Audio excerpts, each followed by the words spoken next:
काव्या रावी अंदर की तरफ आई ही थी कि तभी पीछे से विवान ने उसकी बाजू पकड़ी और अपनी तरफ घुमा लिया। क्या कर रही हो ये? किया मतलब रावी ने आंखें छोटी की तो विवान ने उसकी बाजू पर पकड़ टाइट कर दी। अरे यार, कितने दिनों के बाद उन दोनों के बीच सब ठीक हो रहा है तो तुम क्यों उन दोनों के बीच कबाब में हड्डी बन रही हो? अगर वो दोनों इस वक्त थोड़ा टाइम साथ में स्पेंड कर रहे हैं तो क्यों तुम बीच में कूद रही हो? देखो, ऐसा है कि मुझे तुम्हारी बकवास सुनने में रत्ती भर भी इंटरेस्ट नहीं है, तो इसलिए अच्छा होगा कि तुम अपना मुंह बंद ही रखो। देखो, आई नो तुम्हें मुझसे नाराजगी है, पर किया मुझसे बदला लेने के लिए तुम उन दोनों के बीच इन खास मोमेंट को बर्बाद करोगी। देखो, मैं कह रहा हूं ये बिल्कुल ठीक नहीं है। तुम्हारा दिमाग खराब है किया? रावी गुस्से से झल्लाई तो विवान भी 2 कदम आगे बढ़कर उसे सुनाने आ गया। पर तब तक सीढ़ियों से उतरती काव्या की आवाज ने उन दोनों के बीच होने वाली अच्छी खासी बहस को रोक दिया था। रावी, किया हुआ और तुम दोनों एक दूसरे को ऐसे क्यों घूर रहे हो? विवान तो सकपका कर पीछे हुआ, पर रावी उसे तब तक घूरती रही जब तक काव्या ने उसका नाम दोबारा नहीं पुकारा। राविया, हाँ हाँ, काव्या ने भौं उचकाते हुए इशारे से पूछा कि तभी विरांश भी उसके पीछे आकर खड़ा हो गया। तो वही रावी ने गर्दन झटकी और एक नजर विरांश और काव्या पर डालकर मुस्कुराते हुए बोली, सॉरी, मैं तुझे डिस्टर्ब नहीं करना चाहती थी, पर मुझे लगा तुझे बताना चाहिए। किया हुआ सब ठीक है? हाँ, सब ठीक है, वो मुस्कुराई। तब जाकर काव्या ने सुकून की सांस ली। तो फिर किया हुआ? काव्या, मुझे अभी पापा का मैसेज आया है, वो हॉस्पिटल में है। किया, अंकल हॉस्पिटल में है? रावी, वो ठीक तो है ना? हाँ हाँ, वो बिल्कुल ठीक है। रावी ने काव्या को अचानक इतना परेशान होते देख उसके दोनों कंधों पर हाथ रख उसे शांत करते हुए बोली, वो ठीक है, बस उनके पैर पर फिसलने से हल्की सी चोट आ गई है और ये बात मुझे खुद उन्होंने ही मैसेज करके बताई, इसलिए तू फिक्र मत कर। चल, अब मुझे हॉस्पिटल जाना होगा। हाँ रावी, तो खड़ी क्यों है अब तक? चल, हम अभी चलते हैं उनके पास। काव्या ने जैसे ही कहा कि रावी ने बीच में उसकी बात काट दी, 1 मिनट, पहली बात तो तू कहीं नहीं जा रही है, और दूसरी बात यार, इतनी मुश्किल से तूने अपना पीछा अभिषेक जी के उन मुस्तंडों से छुड़ाया था, तो तू अब किया चाहती है वो से एक बार फिर से खुले सांड की तरह तेरे पीछे पीछे हर जगह घूमे? काव्या ने जल्दी जल्दी गर्दन घुमाई तो रावी उसके चेहरे को अपने हाथों में भरकर उसे हिलाते हुए बोली, तो बस तू यही रुक, और वैसे भी मुझे नहीं लगता इतना अच्छा मौका तुझे फिर दोबारा मिलेगा, इसलिए तू टेंशन मत ले। लेकिन रावी अंकल, काव्या, मैं जा रही हूं ना उनके पास, और अगर उनकी चोट सच में ज्यादा ही सीरियस होती तो मैं तुझे खुद अपने साथ ले जाती, पर वो ठीक है और मैं जा रही हूं ना उनके पास, वहां जाकर जो होगा मैं तुझे फोन पर बता दूंगी। और हाँ अंकल आंटी की बिल्कुल टेंशन मत लेना, मैं यहाँ से सीधा हॉस्पिटल जा रही हूँ, मतलब वहाँ 1-2 घंटे तो आराम से जाएंगे, और जब मैं वहां से निकलूंगी तो तुझे मैसेज करके बता दूंगी, तो तब तक तू भी यहाँ से निकल लेना, ऐसे किसी को हम पर शक भी नहीं होगा। लेकिन रावी, काव्या, वो उसके बार बार एक ही बात कहने पर झुंझलाए तो काव्या का मुंह छोटा सा हो गया, जिसे देख रावी गहरी सांस छोड़ उसके गले लग गई। अब प्यार किया ही है तो फिर ऐसे छोटे मोटे रिजल्ट लेने की आदत डाल ले, मेरी जान, आगे जाकर काम आएंगे। वो मुस्कुराते हुए दूर हुई तो उसकी नजर पीछे खड़े विरांश से घूमकर काव्या पर पड़ते हुए विवान पर जाकर रुकी, तो उसने बुरा सा मुंह बना लिया। चल, अब मैं चलती हूँ, तब तक तू यहाँ एंजॉय कर, वैसे भी बड़े ही नसीब वालों को मिलते हैं ये पल। काव्या ने उसकी बाजू पर चपत लगाई तो वो खिलखिला उठी।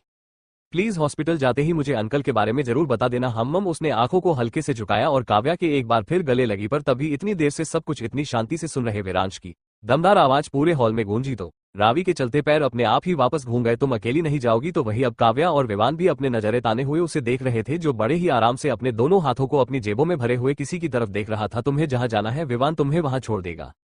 किया मैं? विवान उसकी आंखों की पुतलियों को अपनी तरफ घूमते देख जबरदस्ती मुस्कुराया और रावी का हाथ पकड़कर खड़ा हो गया। अरे हाँ, क्यों नहीं, मैं जाऊंगा ना, पर मुझे तुम्हारे साथ कहीं नहीं जाना। रावी ने हाथ झटका और विरांश की तरफ देखते हुए बोली, थैंक यू, पर इसकी कोई जरूरत नहीं है, मैं अकेले चली जानता हूं तुम अकेले जा सकती हो, पर आई थिंक तुम्हें इस वक्त अपने पापा के पास जल्दी पहुंचना चाहिए।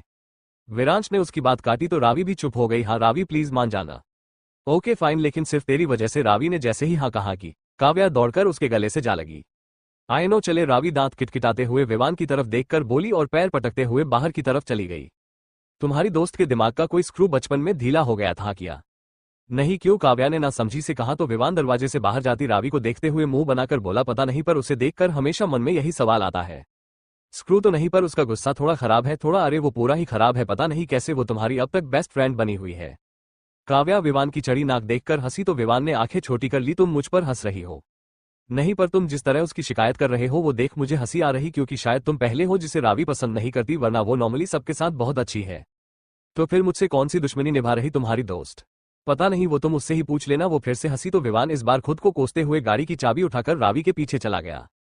अब तुम मुझे ऐसे मत देखो, अगर तुम्हारी वजह से मैं किसी प्रॉब्लम में फंसी तो देखना, इस बार मैं पक्का तुम्हारी शिकायत अभिषेक जी से कर दूंगी। ठीक है, कर देना, विरांश ने बेफिक्र होकर कहा और काव्या की हथेली को अपनी हथेली से जोड़ उसे अपने साथ ले जाने लगा। अब तुम मुझे कहाँ ले जा रहे हो? शिकायत करने वाली हो ना? तो सोच रहा हूं क्यों ना शिकायत की लिस्ट थोड़ी बढ़ा दूं। विरांश उसकी तरफ पलट आंखों से इशारे किए तो काव्या अपना थूक गटकने लगी। पर माँ, मैं तो, लेकिन कोई फायदा नहीं, क्योंकि विरांश तो उसे अपने साथ उसकी कोई बात सुने बगैर ही अपने पीछे लेकर चलता चला गया था। तो वही दूसरी तरफ सड़क पर आती जाती गाड़ियों के शोर में भी रावी और विवान दोनों के बीच लंबी खामोशी का पहरा था।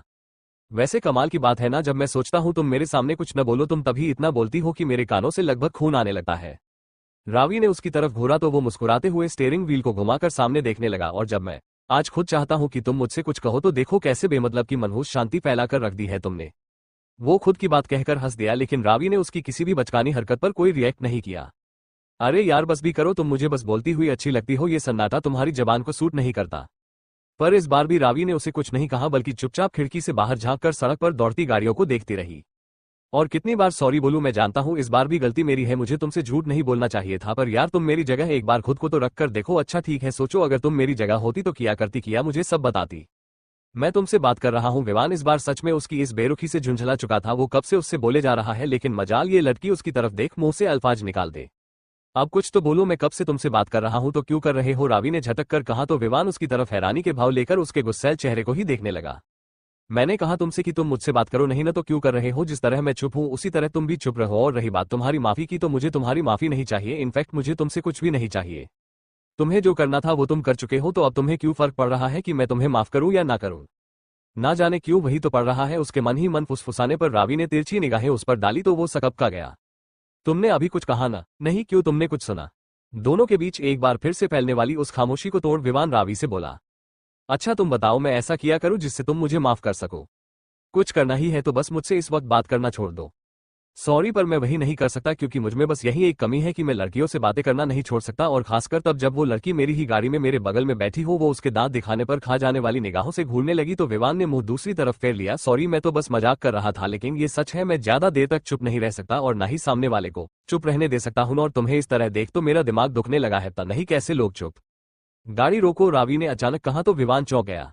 किया वो अपनी आंखें बड़ी किए रावी की तरफ ऐसे देखने लगा जैसे उसने उसके मुंह से न जाने कौन से शब्द सुन लिए। पर रावी ने एक बार फिर उसी शांत भाव से गाड़ी रोकने को कहा तो विवान ने इस बार उसकी बात समझ गर्दन ना में हिलाई और उसे अनसुना कर गाड़ी चलाता रहा। मैंने कहा गाड़ी रोको, क्यों? क्योंकि मैं कह रही हूं। पर विवान ने उसकी बात हवा में उड़ा दी।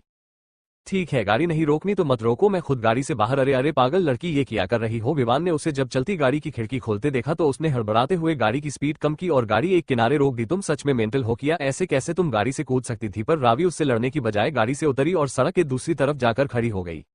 अब इसे किया हुआ विवान झुंझला कर रह गया, लेकिन वो किया ही कर सकता था, इसलिए वो भी खौखते हुए गाड़ी से बाहर आकर उसकी तरफ बढ़ गया। तुम गाड़ी से नीचे क्यों उतरी? क्योंकि अब मुझे तुम्हारे साथ कहीं नहीं जाना। किया मतलब? उसने भौएं चढ़ाई तो रावी ने बड़े ही आराम से अपने दोनों हाथों को बांधा और विवान की तरफ ना देख सामने देखते हुए रूखेपन से बोली, मुझे यहाँ तक छोड़ने के लिए थैंक्स, पर इसके आगे मैं खुद अकेले जा सकती हूँ, तुम्हें परेशानी उठाने की कोई जरूरत नहीं है। बकवास बंद करो और चुपचाप गाड़ी में बैठो। मैंने कहा ना मुझे अब तुम्हारे साथ नहीं जाना। वो तो बस मैं काव्या के कहने पर तुम्हारे साथ आने के लिए मान गई थी, क्योंकि मैं नहीं चाहती थी कि वो मुझे लेकर परेशान हो, पर अब ऐसा यहाँ कुछ नहीं है, इसलिए तुम भी जा सकते हो। बस बहुत हुआ। उसने रावी की बांह पकड़ अपनी तरफ घुमाया तो वो मचल उठी। आह, ये कर रहे हो और तुम किया कर रही, ये कब से तुम्हें बर्दाश्त कर रहा हूं, इसलिए अब बिना किसी ड्रामे के सीधे सीधे मेरी बात मानकर गाड़ी में बैठो, वरना वरना किया करोगे? मुझे जबरदस्ती उठाकर गाड़ी में बैठाओगे? वेल ऐसा कर तो सकता हूं, लेकिन तुम्हारा वेट देखकर हिम्मत जवाब दे गई, इसलिए ये प्लान तो फ्लॉप है, लेकिन अगर कोई दूसरा आइडिया है तो दे सकती हूँ, मैं उसी तरह तुम्हें गाड़ी में बैठा दूंगा। तुम्हें तो वो गुस्से से विवान को नोचने के लिए आगे बढ़ी ही थी कि विवान उसके हाथों को पकड़ घुमाते हुए उसकी पीठ अपने सीने से लगाकर खड़ा हो गया। क्यों बीच रोड पर नखरे दिखा रही हो? तो नखरे देख ही क्यों रहे हो? जाने को बोल रही हूं तो जाओ ना। वो उसके नाराजगी से भरे चेहरे को देख मुस्कुरा दिया। जा ही तो नहीं पा रहा हूं। किया कहा तुमने? आहा कुछ नहीं, मैंने कुछ नहीं कहा। देखो तुम्हें शायद याद नहीं होगा, पर मुझे अच्छे से याद है कि विरांश ने मुझे कहा था कि तुम्हें किसी भी हाल में अकेला नहीं छोड़ना है, जिसका मतलब है कि अब तुम्हारी मर्जी हो या ना हो, मैं तुम्हें अकेले कहीं भी नहीं जाने दूंगा। तुमसे किसने कहा कि मैं यहाँ से अकेले जा रही हूँ? हे विवान की आंखें फटी तो रावी गहरी सांसें भरने लगी और सड़क की दूसरी तरफ से आते ऑटो रिक्शा को देख उसने हाथ हिलाया तो वो रिक्शा ठीक उसके सामने रुक गया। विवान जो अभी तक बस खड़ा था, लेकिन जब उस रिक्शे से रावी की ही उम्र का एक लड़का उतरकर बाहर आया तो उसकी तो मुठियां ही अकड़ कर रह गई। ये कौन है? जो भी हो तुमसे मतलब? रावी के इस बेरुखी अंदाज पर विवान ने गुस्से से जबड़े भींचे और उन दोनों को देखने लगा जो एक दूसरे से मुस्कुराकर बातें कर रहे। मुझसे बात करने में पता नहीं इसके अंदर कौन सी आत्मा आ जाती है जो बस मुंह से जहर की तरह कड़वे शब्द बोलती है। लेकिन देखो जरा इस लड़के से कैसे ये मुस्कुरा कर बातें कर रही है, जैसे कि ये नहीं जरूरी नहीं मैं जो सोच रहा हूँ ये वही हो। वैसे भी जैसी यह है उससे तो यही लगता है कि ये जिंदगी भर सिंगल ही रहेगी, लेकिन अगर ये वो नहीं है तो फिर ये है कौन? थैंक्स आर्यन, मेरे बुलाने पर यहाँ तक आने के लिए। रावी ने उसी लड़के के हाथ को अपने हाथ में लिया तो विवान की तो सांसें ही फूल गई। इसमें थैंक्स की क्या बात है? रावी आखिर कॉलेज फ्रेंड होते ही किस लिए है? रवि ने हल्की गर्दन हाँ में हिलाई और मुस्कुरा दी। पापा कैसे है? वो बिल्कुल ठीक है, डॉक्टर ने कहा बस पैर में हल्का फ्रैक्चर है जो जल्दी ही ठीक हो जाएगा। अब चले। आर्यन रावी के हाथ को पकड़ रिक्शे में बैठने को हुआ कि उससे पहले ही एक जोर का झटका लगा और रावी सीधे रिक्शे के अंदर। ये तुम किया कर क्यों किया हुआ मुझे देखकर तुम्हारे खून ने फिर से रंग बदल लिया। ये क्या बोल रहे हो तुम? सही बोल रहा हूँ, मुझ में क्या कांटे लगे हैं जो मेरे साथ न जाकर तुम इस घोचू के साथ जा रही हो। घोचू, आर्यन ने अपनी तरफ उंगली की तो विवान उसे ऊपर से नीचे तक देखने लगा। सॉरी सॉरी, तुम्हें बुरा लगा ना? तुम्हें घोचू नहीं बोलना चाहिए, बल्कि तुम पर तो चिरपांजी फिट बैठता है। तुम्हारी अगर बकवास खत्म हो गई हो तो उतरो, अब मुझे देर हो रही है। जानता हूँ देर हो रही है, इसीलिए तो अब तक तुम्हारे आगे पीछे घूम रहा था, पर नहीं तुम तो ढीठ बनकर कसम खाए हुए थी कि चाहे जो हो जाए तुम्हें मेरे साथ न जाकर इसके साथ जाना है। देखो तुम इतनी देर से वही देख रहा हूँ, बिल्कुल भी खूबसूरत नहीं हो। रावी विवान की हरकतों से इतना इरिटेट हो गई कि उसके हाथ खुद ब खुद विवान की गर्दन पर लटकने के लिए बढ़ गए, पर वो उसे छू भी पाती कि विवान ने उसे खुद को दबोचने से पहले एक हाथ से अपनी तरफ खींच लिया। अरे पागल लड़की, गला घोटकर मारने का इरादा है किया? देखो मैं बता रहा हूँ, अगर तुमने ऐसा किया तो मैं मरने के बाद तो बिल्कुल भी तुम्हारा पीछा नहीं छोड़ूंगा। चुप रहो और निकलो बाहर। क्यों क्यों निकलूं बाहर? पहले मुझे ये बताओ, मेरे साथ जाने से तुम्हें क्या प्रॉब्लम थी? प्रॉब्लम थी क्योंकि अगर मैं तुम्हारे साथ इतनी बड़ी गाड़ी से हॉस्पिटल जाती तो लोग मुझे गलत समझते, क्योंकि वहां पर सिर्फ मेरे पापा ही नहीं और भी लोग हैं जो मुझे जानते हैं, और तुम क्या चाहते थे कि मैं तुम्हें लोगों की नजरों में खुद का बॉयफ्रेंड बताती फिरूं? वो उस पर चीखी तो विवान चुप्पी साध गया। सॉरी, मैंने ये सोचा ही नहीं, बस यही चीज मुझे तुम्हारी पसंद नहीं आती, क्योंकि तुम हर काम बिना सोचे समझे करते हो, फिर चाहे उसके चक्कर में कोई हट ही क्यों ना हो। विवान चुप हुआ, पर दिमाग में उसके कुछ चल रहा था। ओके फाइन, तुम मेरे साथ गाड़ी में नहीं आना चाहती तो मत आओ, पर मैं तुम्हारे साथ रिक्शे में तो आ सकता हूँ। नहीं, तुम मेरे साथ कहीं नहीं आ सकते। विवान उसकी जिद पर एक बार फिर मुस्कुराया और उसके चेहरे के नजदीक झुक गया। इतना भी अच्छा नहीं हूं जो तुम्हारी हर बात मानूंगा। अगर कह रहा हूं तुम्हारे साथ आऊंगा तो मतलब मैं आ रहा हूं। भैया अब जरा रिक्शे की स्पीड तेज करो और आगे बढ़ो। लेकिन आप लोगों को जाना कहाँ है? आगे बैठे रिक्शे वाले ने गर्दन घुमाकर पीछे बैठे विवान से पूछा तो विवान अपनी नौटंकी स्टार्ट करते हुए बोला, अरे आपको दिखाई नहीं देता क्या मेरी गर्लफ्रेंड का दिमाग थोड़ा खराब है, तो बस उसे सही कराने के लिए हॉस्पिटल जाना है, तो आप वही चलिए। रावी ने घूरा तो विवान ने बत्तीसी दिखा दी। किया फर्क पड़ता है? मैं किया बोल रहा हूँ जाना तो तुम्हें वैसे भी हॉस्पिटल ही है। रावी मैं किया करो अब। बेचारा इतनी धूप में खड़े होकर सीखते हुए आर्यन ने उन दोनों की टॉम एंड जेरी की फाइट खत्म होते देखा तो वो उदासी से बोल दिया। पर रावी आर्यन से कुछ कह पाती कि एक बार फिर विवान बीच में कूद पड़ा। तुम ना एक काम करो, मैं जब तक वापस नहीं आ जाता तुम मेरी गाड़ी पर नजर रखना, और हाँ ध्यान रखना उस पर एक भी दाग ना आए, क्योंकि उस पर अगर दाग आए तो मैं तुम्हारे चेहरे पर इतने दाग बनाऊंगा कि तुम्हें देख चांद भी अपने दागों पर घमंड करेगा। अब भैया जरा रिक्शा दौड़ाओ, वरना इसके आगे मेरी जिम्मेदारी नहीं होगी। अगर ये लड़की आपके रिक्शे से कूदकर अपनी जान दे दे। बेचारा रिक्शे वाले को लगा कि रावी की हालत सच में कुछ ज्यादा ही खराब है, तो वो बिना देर किए रिक्शे को स्टार्ट किया और धुआं उड़ाकर चल दिया। तो वहीं पीछे बस आर्यन उस रिक्शे पर लिखे शब्दों को ही खड़े रहकर तकता रह गया।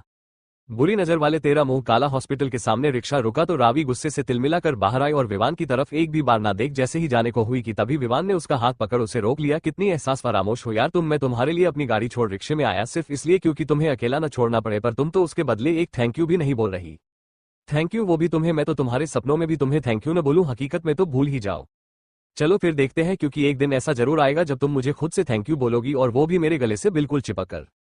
हम तो फिर वो बुरा वक्त तो आने से नहीं। अब छोड़ो मेरा हाथ। वो उससे दूर होने की कोशिश करती हुई झटकी, पर विवान ने मौका पाकर उसे वापस रिक्शे के अंदर खींच लिया। तुम मुझे इतना बुरा क्यों समझकर बैठी हुई हो? एक बार, बस एक बार अपनी आंखों से इस गुस्से की पट्टी को हटाकर तो देखो, पूरी दुनिया में भी ढूंढोगी तो मुझसे अच्छा तुम्हें कोई और नहीं दिखेगा। विवान की वो करीबी और उसकी गर्म सांसें जब जब रावी के चेहरे को छूती, मानो जैसे उसके बदन में एक सरसरी तैर जाती।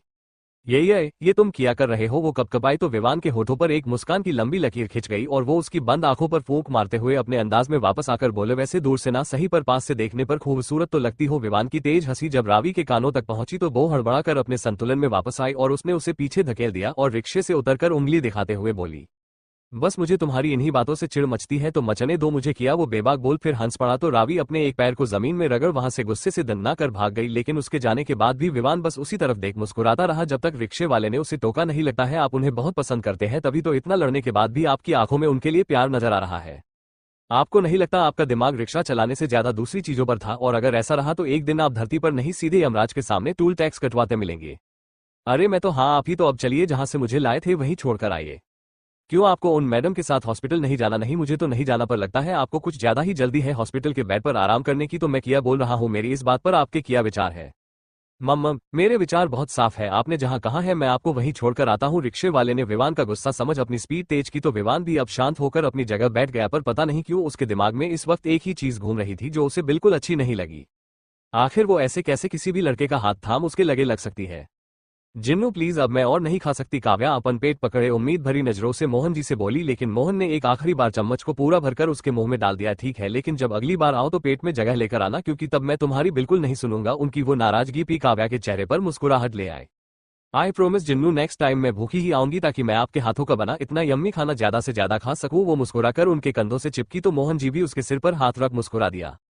तो वही विरांश भी टेबल की पहली कुर्सी पर बैठे हुए काव्या के होठों की वो मुस्कुराहट देखकर मन ही मन खुश था। लेकिन अगर इस वक्त खाने की टेबल पर कोई न खुश था तो वो था विवान, जो हाथों में चम्मच लिए उसे ऐसे घूर रहा था जैसे उसने न जाने विवान का क्या ही बिगाड़ दिया था। पर यह बात तो विवान ही जानता था कि उसके मन अभी क्या चल रहा है। आखिर उसे रावी की नाराजगी से इतना फर्क क्यों पड़ रहा है, जबकि वो तो उसकी टाइप की भी नहीं है। कहीं लड़कियों को छोड़ तेरा चम्मचों में तो इंटरेस्ट नहीं आ गया? नयन मुंह में निवाला डाल बेफिक्री से बोला तो विवान गुस्से में उसी चम्मच को किसी तलवार की तरह समझ उसे नयन की तान कर दिया। मेरा दिमाग वैसे भी घुमा है और इस वक्त अपनी बकवास करके उसे और मत घुमान ही तो। विवान मोहन जी की आवाज पर विवान का ध्यान टूटा तो वो फिर से अपने खाने पर फोकस करने लगा, पर सिर्फ दिखावे के लिए, क्योंकि असल में तो वो बस प्लेट में उस चम्मच को घुमा रहा था। खा तो कुछ रहा ही नहीं था और यही चीज नयन को अजीब भी लगी थी, पर फिलहाल उसने अभी उससे कुछ ज्यादा नहीं पूछा। सब ठीक था। काव्या विवान खामोश हो चुका था तो नयन भी अपना खाना खाने लगा और विरांश की नजर तो बस काव्या पर ही थी, जो पानी पीते हुए उसे और भी खूबसूरत लग रही थी। मैंने शादी करने का फैसला किया है टन नन। चम्मच हाथों से छूट प्लेट से टकराया तो जैसे उस आवाज ने सबकी बोलती ही खींच ली। एक भिनभिनाते माहौल में सन्नाटा पसरा कि तभी उस सन्नाटे को खत्म करने के लिए काव्या की खांसी ने जैसे सब कुछ फिर से नॉर्मल कर दिया। नयन, विवान और मोहन जी तीनों को एक साथ अपनी तरफ आंखें बड़ी किए देखते देख विरांश ने ठंडी सांस छोड़ी और कुर्सी पर बड़े ही आराम से टेक लगा बैठा रहा। लेकिन काव्या की खांसी थी कि रुकने का नाम ही नहीं ले रही थी, तो विरांश ने उसकी हालत देख पानी का ग्लास उठाया और उसके मुंह से लगा दिया। लेकिन तुमने तो कहा था। मोहन जी के चेहरे पर हैरानी के भाव उभरे तो विरांश उनकी बात पूरी होने से पहले ही खुद बोल पड़ा। मैंने पहले जो कहा वो भूल जाए और अब जो कह रहा हूं वही सच है। उसकी नजरें काव्या पर टिकी तो वो तो जैसे खुद में ही शर्म से मरी जा रही थी। मोहन जी कुछ देर तक तो सोचते रहे, लेकिन फिर अचानक ही उनकी आंखों में चमक उठी और वो दिल खोलकर मुस्कुरा कर रह गए। ये तो बहुत अच्छी बात है। इसका मतलब ये हुआ कि अब काव्या हमारे साथ हमेशा के लिए रह सकती है। तो बताओ कब कर रहे हो शादी? हाँ हाँ बताओ कब कर रहे हो शादी? विवान भी अपनी जगह उछला तो नयन भी उसे देख विरांश की तरफ मुड़ गया, जो काव्या के बोलने का ही इंतजार कर रहा था। पर काव्या तो अपने हाथों की उंगलियां मसलते हुए जैसे कुछ बोलने के लिए तैयार ही नहीं थी कि तभी उसकी उन उलझ रही उंगलियों को विरांश के हाथों की गर्माहट मिली तो उसकी झुकी पलकें ऊपर उठ गई। कुछ बोलने के लिए होंठों ने जैसे ही हरकत की कि तभी फोन ने शोर किया और काव्या सकपका कर सबकी नजरों से बचने के लिए उसमें आए रावी के मैसेज को देख हड़बड़ाकर अपनी जगह से उठ खड़ी हुई। रावी का मैसेज है, वो हॉस्पिटल से निकल गई है तो इसलिए टाइम से घर पहुंचने के लिए मुझे भी अब जाना होगा। तुम चल रहे हो? काव्या ने झिझकते हुए कहा तो बदले में विरांश बस मुस्कुरा दिया। हम अच्छा रुको। मोहन जी को अचानक कुछ याद आया तो वो खुद में बड़बड़ाते हुए किचन की तरफ लंबे कदमों को भरते हुए गए और कुछ देर बाद वो अपने एक हाथ में मिठाई और दूसरे हाथ में सूखी लाल मिर्च लिए वापस आ गए। जिन्नू, आपने किया टोटका करने का काम शुरू कर दिया है। विवान बेमतलब में कुछ भी बोला तो मोहन जी ने उसे घूर दिया। तुम चुप रहो, ये तो मैं इन दोनों की नजर उतारने के लिए लाया हूं। ओह, विवान ने मुंह गोल किया तो मोहन जी ने उसकी तरफ देख गर्दन नामे हिला दी। तुम्हारा कुछ नहीं हो। मिर्च को 7 बार काव्या और विरांश के चेहरे के सामने घुमाया तो काव्या भी अपनी पुतलियां उसी तरह गोल गोल घुमाने लगी। बस अब हमेशा एक दूसरे के साथ इसी तरह खुश रहना, हमेशा ही एक दूसरे का साथ निभाना, हमेशा दूसरों को बुरी नजरों से बचना। नजर उतारने के बाद मोहन जी ने काव्या के गालों को हल्का थपथपाया और मुस्कुरा दिए, हमेशा खुश रहो और जल्दी ही हमारे बीच आ जाओ। काव्या के चेहरे पर खुशी छाई तो मोहन जी उसके आगे बूंदी चूर का लड्डू बढ़ाकर उसे खाने का इशारा करने लगे। अब इतनी बड़ी खुशखबरी मिली है तो उसके लिए मीठा तो बनता है ना। काव्या की नजरों में एक हल्की शर्म की परत चढ़ी तो उसके गाल खुद ब खुद लाल हो गए। वो झुकी और उनके पैरों को छू लिया। अरे तुम्हें ये करने की जरूरत नहीं है, तुम तो मेरी बेटी की तरह हो, इसलिए कभी भी मेरे पैर नहीं छूना बल्कि सीधे गले लगना और मेरे भी। विवान फिर बीच में बोला तो इस बार सबके साथ विरांश भी उसकी तरफ चौंक कर देखने लगा, पर काव्या खिलखिलाकर हंस दी। तुम हंस क्यों रही हो? मैंने किया कुछ गलत? कहा नहीं, तुमने गलत नहीं कहा, बल्कि मुझे ही हंसी आ रही है। वाह यार, मतलब तुम दोनों दोस्त भी कमाल की हो। एक है जो मेरी बातों पर अपनी हंसी नहीं रोक पाती तो वही दूसरी तो जैसे मुझे सुनते ही काटने को दौड़ती है। लेकिन एक बात बताऊं, पता नहीं उसे मुझसे क्या प्रॉब्लम है कि कभी भी सीधे मुंह बात नहीं करती। काव्या ने सुना तो वो खामोश हो गई और थोड़ा गंभीर होते हुए बोली, वो इसलिए क्योंकि तुमने मुझे अब तक जितना बताया उस हिसाब से तो मुझे भी उसी की तरह ही तुम पर गुस्सा करना चाहिए, लेकिन पता नहीं सब जानने के बाद भी मुझे तुम पर जरा भी गुस्सा नहीं आ रहा है। जानते हो क्यों? विवान का मुंह उतरा तो काव्या मुस्कुरा दी। क्योंकि तुम अच्छे हो। उसकी बात सुन विवान भी बस हल्के से मुस्कुरा दिया। जानता हूं। अब चले। विरांश ने आगे बढ़कर काव्या का हाथ उसी तरह थामा और अपने साथ बाहर गाड़ी की तरफ ले गया, पर वो जैसे ही गए कि विवान अपनी आदतों से मजबूर और खुराफाती दिमाग को दौड़ाकर मोहन जी और नयन के बीच खड़े होकर उनके कंधों पर हाथ रख चुका और अपनी आवाज को दबाते हुए बोला, जिन्नू, हाँ जिन्नू, आपको नहीं लगता कि हमारा विरांश अब सब कुछ खुला खुला कर रहा है? देखा ना आपने कैसे सामने ही काव्या का हाथ पकड़कर उसे खुलेआम हमारे सामने से ले गया। तो तुम एक काम करो, अपने लिए भी कोई ढूंढो और उसे भी इसी तरह से हमारे सामने से लेकर जाओ, ठीक है? ऐसे कैसे जिन्नू? अपने मुझे किया इतना बेशरम समझ रखा है कि मैं आपके सामने आपकी उम्र की लिहाज ना करूं? बेटा, जब तुम रात रात भर गायब रहते हो तब तुम्हें इस उम्र लिहाज का ध्यान नहीं होता। मोहन जी विवान का अपने कंधे से झटक दूर हुए तो नयन की हंसी छूट गई। बिल्कुल नहीं, क्योंकि उस वक्त तो ये चुप साले, अगर मेरे लिए अच्छा नहीं बोल सकता तो मुंह मत खोलना। नयन के कुछ बोलने से पहले विवान उसकी उंगली दिखाते हुए मुड़ा। ओके किया? ओके मतलब तू मेरे लिए कभी अच्छा नहीं बोल सकता? ओफो, तुम दोनों भी अब हटो और जाने दो मुझे। मोहन जी दोनों की एक बार फिर तू में देख गर्दन झटक कर वहां से गए तो विवान नयन की पीठ पर लद गया। साले तुझे तो मैं बताता हूँ, सबकी नजरों में मेरी इमेज खराब करने में सबसे बड़ा हाथ तेरा ही है। आज तो मैं तुझे नहीं छोड़ूंगा। अबे रोक, ये क्या कर रहा है? नयन खुद को उससे छुड़ाने की कोशिश करता रहा, लेकिन साथ में उसकी हंसी थी कि रुकने का नाम नहीं ले रही थी। तो वहीं दूसरी तरफ चेहरे पर गुलाबी रंगत बिखरी थी, पर नाराजगी फिर भी जताई काव्या ने। तुमने सबके सामने ऐसा क्यों कहा? ऐसा किया कहा मैंने? विरांश का वो जानकर भी अनजान बनना सच में काव्या के चेहरे पर से जैसे मुस्कुराहट छीन कर ले गया और वो उसकी तरफ तुरंत चेहरा घुमाकर बैठ गई। तुम बनो मत, तुम ऐसे कैसे सबके सामने ये बोल सकते हो कि तुम मुझसे, कि मैं तुमसे शादी करना चाहता हूं? काव्या अपनी बात पर अटकी तो विरांश ने उसे मुस्कुराकर पूरा कर दिया। पर अब जैसे दिल के धड़कने की रफ्तार गाड़ी की रफ्तार से ज्यादा बढ़ गई थी, उसकी होठों को कुछ कहने से रोकने के लिए उसने उन्हें एक दूसरे में दबाया तो विरांश की नजरों की वो तपिश खुद पर महसूस कर रोंगटे तो वैसे भी खड़े होने थे, पर फिर भी नजरों को झुकाए और हाथों की उंगलियों को एक कपकपी से बचाने के लिए उन्हें आपस में लड़ाते हुए धीरे से बोली, पर मैंने तुम्हें अभी हाँ नहीं कहा ना भी तो नहीं कहा। स्टीयरिंग व्हील पर हाथ और नजरों को सामने रख काव्या को जवाब दिया तो उसकी बोलती चुप्पी में सध गई। कुछ देर यूं ही चुप रहकर सफर काटने के बाद विरांश ने उसकी तरफ देखा तो उसे खिड़की से बाहर झांकते देख दिल में कई सवाल उठे। तुम मेरे साथ नहीं रहना चाहती? ना, नहीं, मैंने ऐसा नहीं कहा। तो रहना चाहती हो? नहीं, वो मैं तुम किया चाहती हो। विरांश ने गाड़ी रोकी तो काव्या ने गहरी सांस ली और सख्त पड़ चुके चेहरे को एकदम ढीला छोड़ दिया। मैं सिर्फ इतना चाहती हूँ कि इस बार जो हो उसमें बस मम्मी पापा की मर्जी शामिल हो, उनकी भी हाँ हो, बस इतना ही। विरांश ने बेफिक्र मुस्कुराते हुए उसके सिर पर हाथ रख वालों को बिगाड़ा तो काव्या की हैरानी से आंखें छोटी हो गई। किया मतलब इतना ही? शायद तुमने सुना नहीं मैंने कहा। लेकिन विरांश ने उसकी पूरी बात कहाँ सुनी और उसके हाथ पर अपना हाथ रखा तो पेट में गुदगुदी मची वो अलग, पर दिल में एक बेचैनी में राहत सी मिल गई उसे। और अब इन सब के बीच उसने ध्यान दिया कि विरांश जो उसे हॉस्पिटल के रास्ते छोड़ने वाला था ताकि वो रावी के साथ ही घर वापस जा सके, लेकिन अब वो खुद ही उसके घर की तरफ मुड़ चुका है। एक मिनट, तुम ये क्या कर रहे हो? तुम मुझे इस रास्ते से नहीं बल्कि उस रास्ते पर छोड़ने वाले थे। आई नो, पर जब चीजें मैं खुद हैंडल कर सकता हूं तो तुम्हें टेंशन लेने की जरूरत नहीं है। वो मुस्कुराया तो काव्या की सांसें घबराहट से भारी हो गई। Please note again. गाड़ी ठीक काव्या के घर के सामने रुकी तो डर, घबराहट, बेचैनी सब एक साथ महसूस कर उसकी मुठियां कस गई, पर जिसका सबसे ज्यादा डर था वही हुआ। आंख खोलते ही उसकी नजर सबसे पहले जिस पर गई वो थे मदन जी, जो दरवाजे पर खड़े हो उन दोनों को देख गुस्से से काम रहे थे, तो वहीं मालिनी जी भी गुस्से और नाराजगी के भाव के साथ आंखों में नमी बनाए उन्हें ही देख रही थी। प्लीज तुम अभी यहाँ से जाओ, देखो कहीं एक बार फिर से सब। काव्या का वो डरना और जिसकी वजह से उसकी आवाज भी ढंग से नहीं निकल पा रही थी, लेकिन विरांश ने उसका चेहरा जब अपने हाथों में भरा तो एक पल के लिए जैसे सब रुक सा गया। आंखों ही आंखों में एक दूसरे के अंदर झांका तो काव्या भी अब पलकों को भिगो चुकी थी और उन्हीं भीगी पलकों पर अपने होठों को रख विरांश ने उन्हें चूम लिया।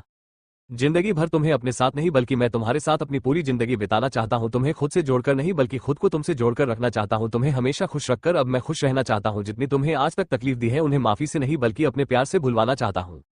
पर यह तब करूंगा जब आज तुम्हारे मुंह से हाँ सुनूंगा, वरना आज खुद को तुम्हारी नजरों में मुजरिम समझकर हमेशा के लिए तुमसे दूर चला जाऊंगा। क्योंकि तुम्हें दर्द हो ये मंजूर नहीं और तुम्हारी खुशी से बढ़ मेरे लिए अब कुछ भी नहीं। तो बोलो, क्या मैं अपनी पूरी जिंदगी तुम्हारे नाम कर सकता हूँ? काव्या के आंसू गालों पर फिसले, लेकिन होठों पर वो हल्की सी मुस्कान ने विरांश के सामने सब बयां कर दिया। और अब बिना किसी डर के उसने खुद से ही अपना हाथ उसके हाथ में दिया तो जैसे लगा दुनिया की सबसे खूबसूरत और सबसे कीमती चीज आज उसके पास है। विरांश बिना देर किए, बिना किसी की परवाह किए गाड़ी से उतरा तो उसके पीछे काव्या भी आकर खड़ी हो गई।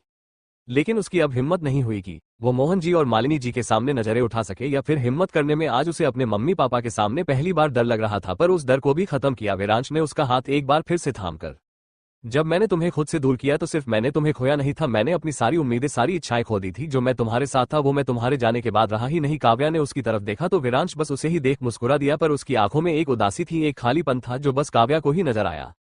और उसी के साथ विरांश ने हाथों पर कसाव कसा तो काव्या की नजरें उससे हटकर नीचे झुक गई जहां दोनों के हाथ एक दूसरे की बंदिश में कैद थे।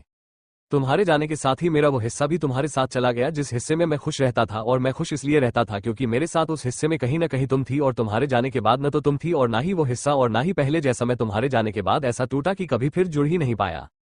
लेकिन अब जुड़ना चाहता हूं तुम्हारे साथ रहकर। काव्या के ठंडे शरीर में सिरहन सी दौड़ी तो हाथों की थरथराहट और बढ़ गई, क्योंकि विरांश के एक एक अल्फाजों ने उसके दिल को छुआ था। उसके कहे शब्दों में सच्चाई थी, तड़प थी, दर्द था, और सबसे ज्यादा तो उसके बोलने के लहजे में ही कहीं ना कहीं पछतावा था। एक बार अपनों को खोकर उस भयावह दर्द से गुजर चुका हूं, पर अब एक बार और किसी अपने को खोया तो शायद दिल में जो दर्द आज तक दफन है वो बर्दाश्त से बाहर चला जाएगा। विरांश ने जैसे ही कहा कि अचानक ही काव्या की आंखें बंद पड़ी तो विरांश की उस डायरी के हर एक पन्ने से जुड़ी वो सारी यादें काव्या के दिमाग में घूम गई और वो खुद में ही उसके दर्द को महसूस करने लगी। वो खुद को कमजोर पड़ने से संभाल ही पाई कि विरांश ने कलाई पर पकड़ बनाई और उसे खड़ा कर दिया मोहन जी और मालिनी जी के सामने। ये तुम किया, पर तभी चटाक की आवाज और चारों तरफ एकदम सन्नाटा पसर गया। मालिनी जी और काव्या की आंखें तो हैरानी से बाहर लटक आई, लेकिन विरांश को मदन जी के थप्पड़ मारने से जैसे कोई फर्क नहीं पड़ा, बल्कि वो तो उसी तरह तनकर उनके सामने खड़ा रहा। ना ही उसने उनके थप्पड़ मारने पर पलटकर जवाब दिया और ना ही वो एक भी कदम पीछे हुआ।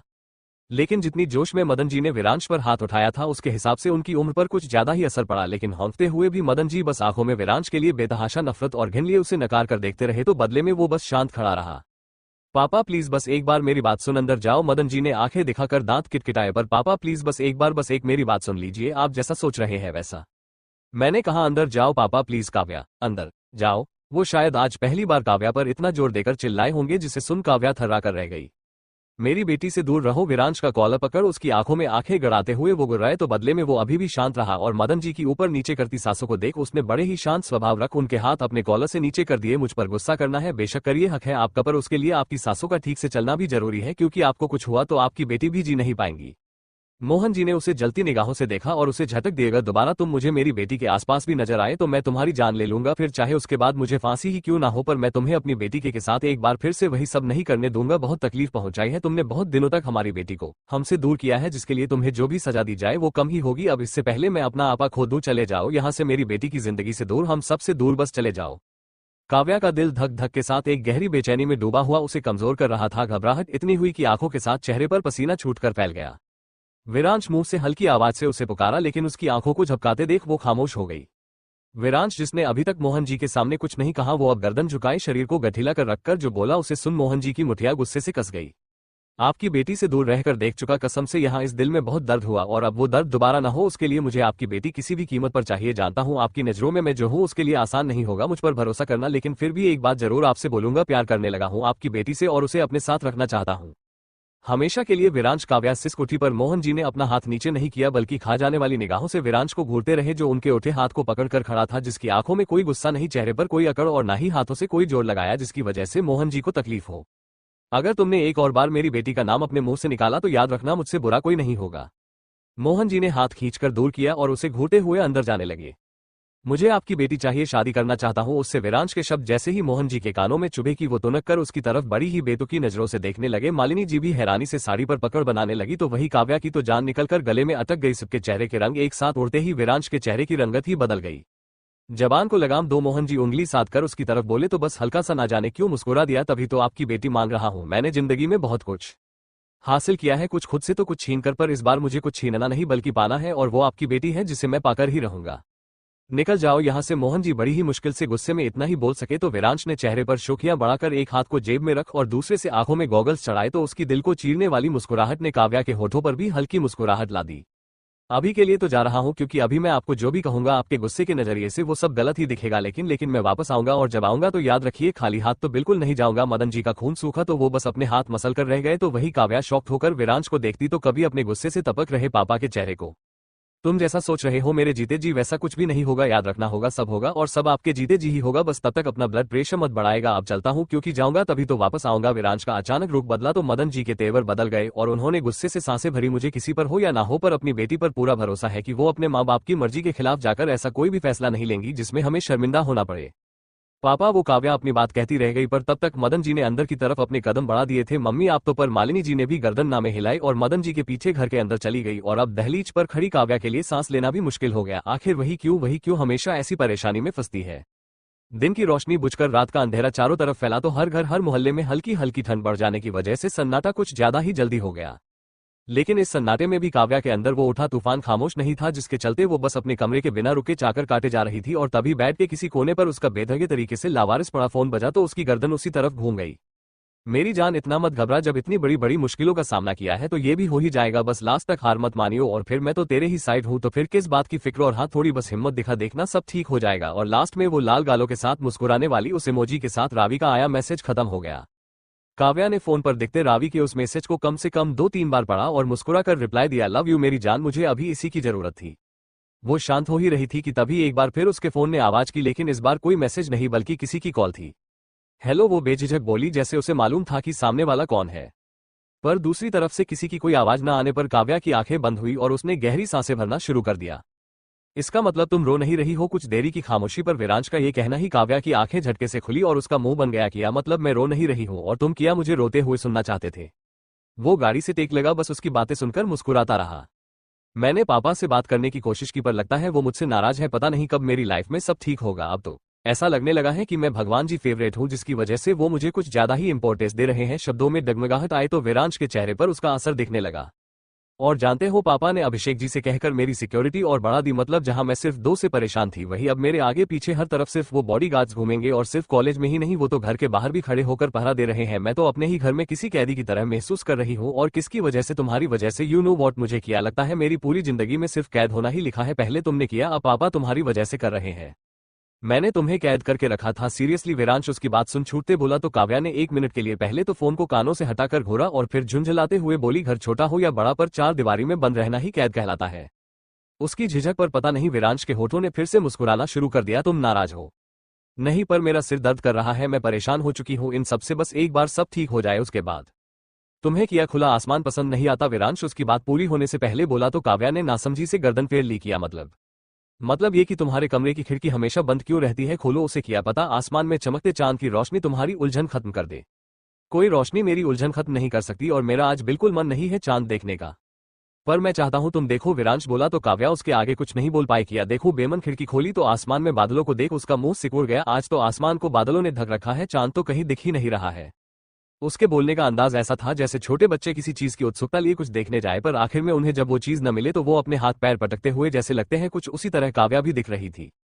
और उसे देख कोई तो था जिसके चेहरे पर से मुस्कान 1 मिनट के लिए दूर नहीं हो रही थी। तो ठीक है, आज आसमान के चमकते चांद को न सही पर धरती के इस चमकते चांद पर नजर डाल लो। किया मत। और तभी जैसे हवा की चलती उस ठंड ने काव्या को पूरा जकड़ कर रख दिया। जब उसने खिड़की से गर्दन बाहर निकाल इधर उधर घुमाने के बाद सामने देखा सन्नाटे से भरा रोड, जिस पर जलती स्ट्रीट लाइट की हल्की रोशनी और उसी स्ट्रीट लाइट के नीचे खड़ी कार जिस पर टेक लगा। विरांश का पूरा शरीर उस हल्की चमकती रोशनी में जगमगा रहा था और सच में उसके लिए आज वो किसी चांद से कम नहीं लगा। विरांश को अपने घर के नीचे देख काव्या ने एक जोर की हिचकी ली और आंखों को मसलते हुए खुद को यकीन दिलाने लगी कि वो जो देख रही है वो सिर्फ उसका एक वहम है, पर नहीं था। तुम सच में हो? कानों में फोन लगा और आंखों को बड़ी कर गहरी सांस खींची तो विरांश ने हाथ को बेफिक्री से उसकी तरफ लहराया और कंधे उचकाकर बस मुस्कुरा कर रह गया। तुम यहाँ क्या कर रहे हो? अगर मम्मी पापा में से किसी ने देख लिया तो किया एक बार फिर उनसे तुम्हें मांग लूंगा। काव्या की जबान अब कुछ भी बोलने से लड़खड़ाई तो विरांश उसकी उन चमकती आंखों में देख मुस्कुरा कर बोला, जिसके बाद काव्या को मानो 100 वॉट का झटका एक बार फिर से उसकी पूरी बॉडी में महसूस हुआ। तुम्हारे गाल मुझे देखकर लाल पड़ते हैं या फिर उनका कलर चेंज होता रहता है? हुमका। किया कहा तुमने? विरांश उसकी इस हरकत पर फिर मुस्कुराया और जाकर गाड़ी की बोनेट पर बैठ गया। जो भी हो, पर मुझे पसंद है। काव्या अपनी आंखों को छोटी कर सामने विरांश की तरफ देख भूलने लगी, पर फिर अचानक ही उसके होठों पर मुस्कान ऐसी बिखरी कि चेहरे पर शर्म को छुपाने के लिए उसने अपने हाथों को मुंह पर ढक लिया। भूलो मत, अभिषेक जी के बॉडीगार्ड यही है और अगर उन्हें पता चला कि इतनी रात के कोई मेरी खिड़की के बाहर इस तरह खड़े होकर मुझे परेशान कर रहा है तो सोचो वो तुम्हारे साथ क्या करेंगे। विरांश के होठ सिकुड़े तो काव्या ने अपने दांतों तले होठों को दबा लिया। कितना बेवकूफी वाला सवाल किया उसने। तुम यहाँ क्यों आए? पर तभी वेट, ये मत कहना कि तुम जब से यही हो।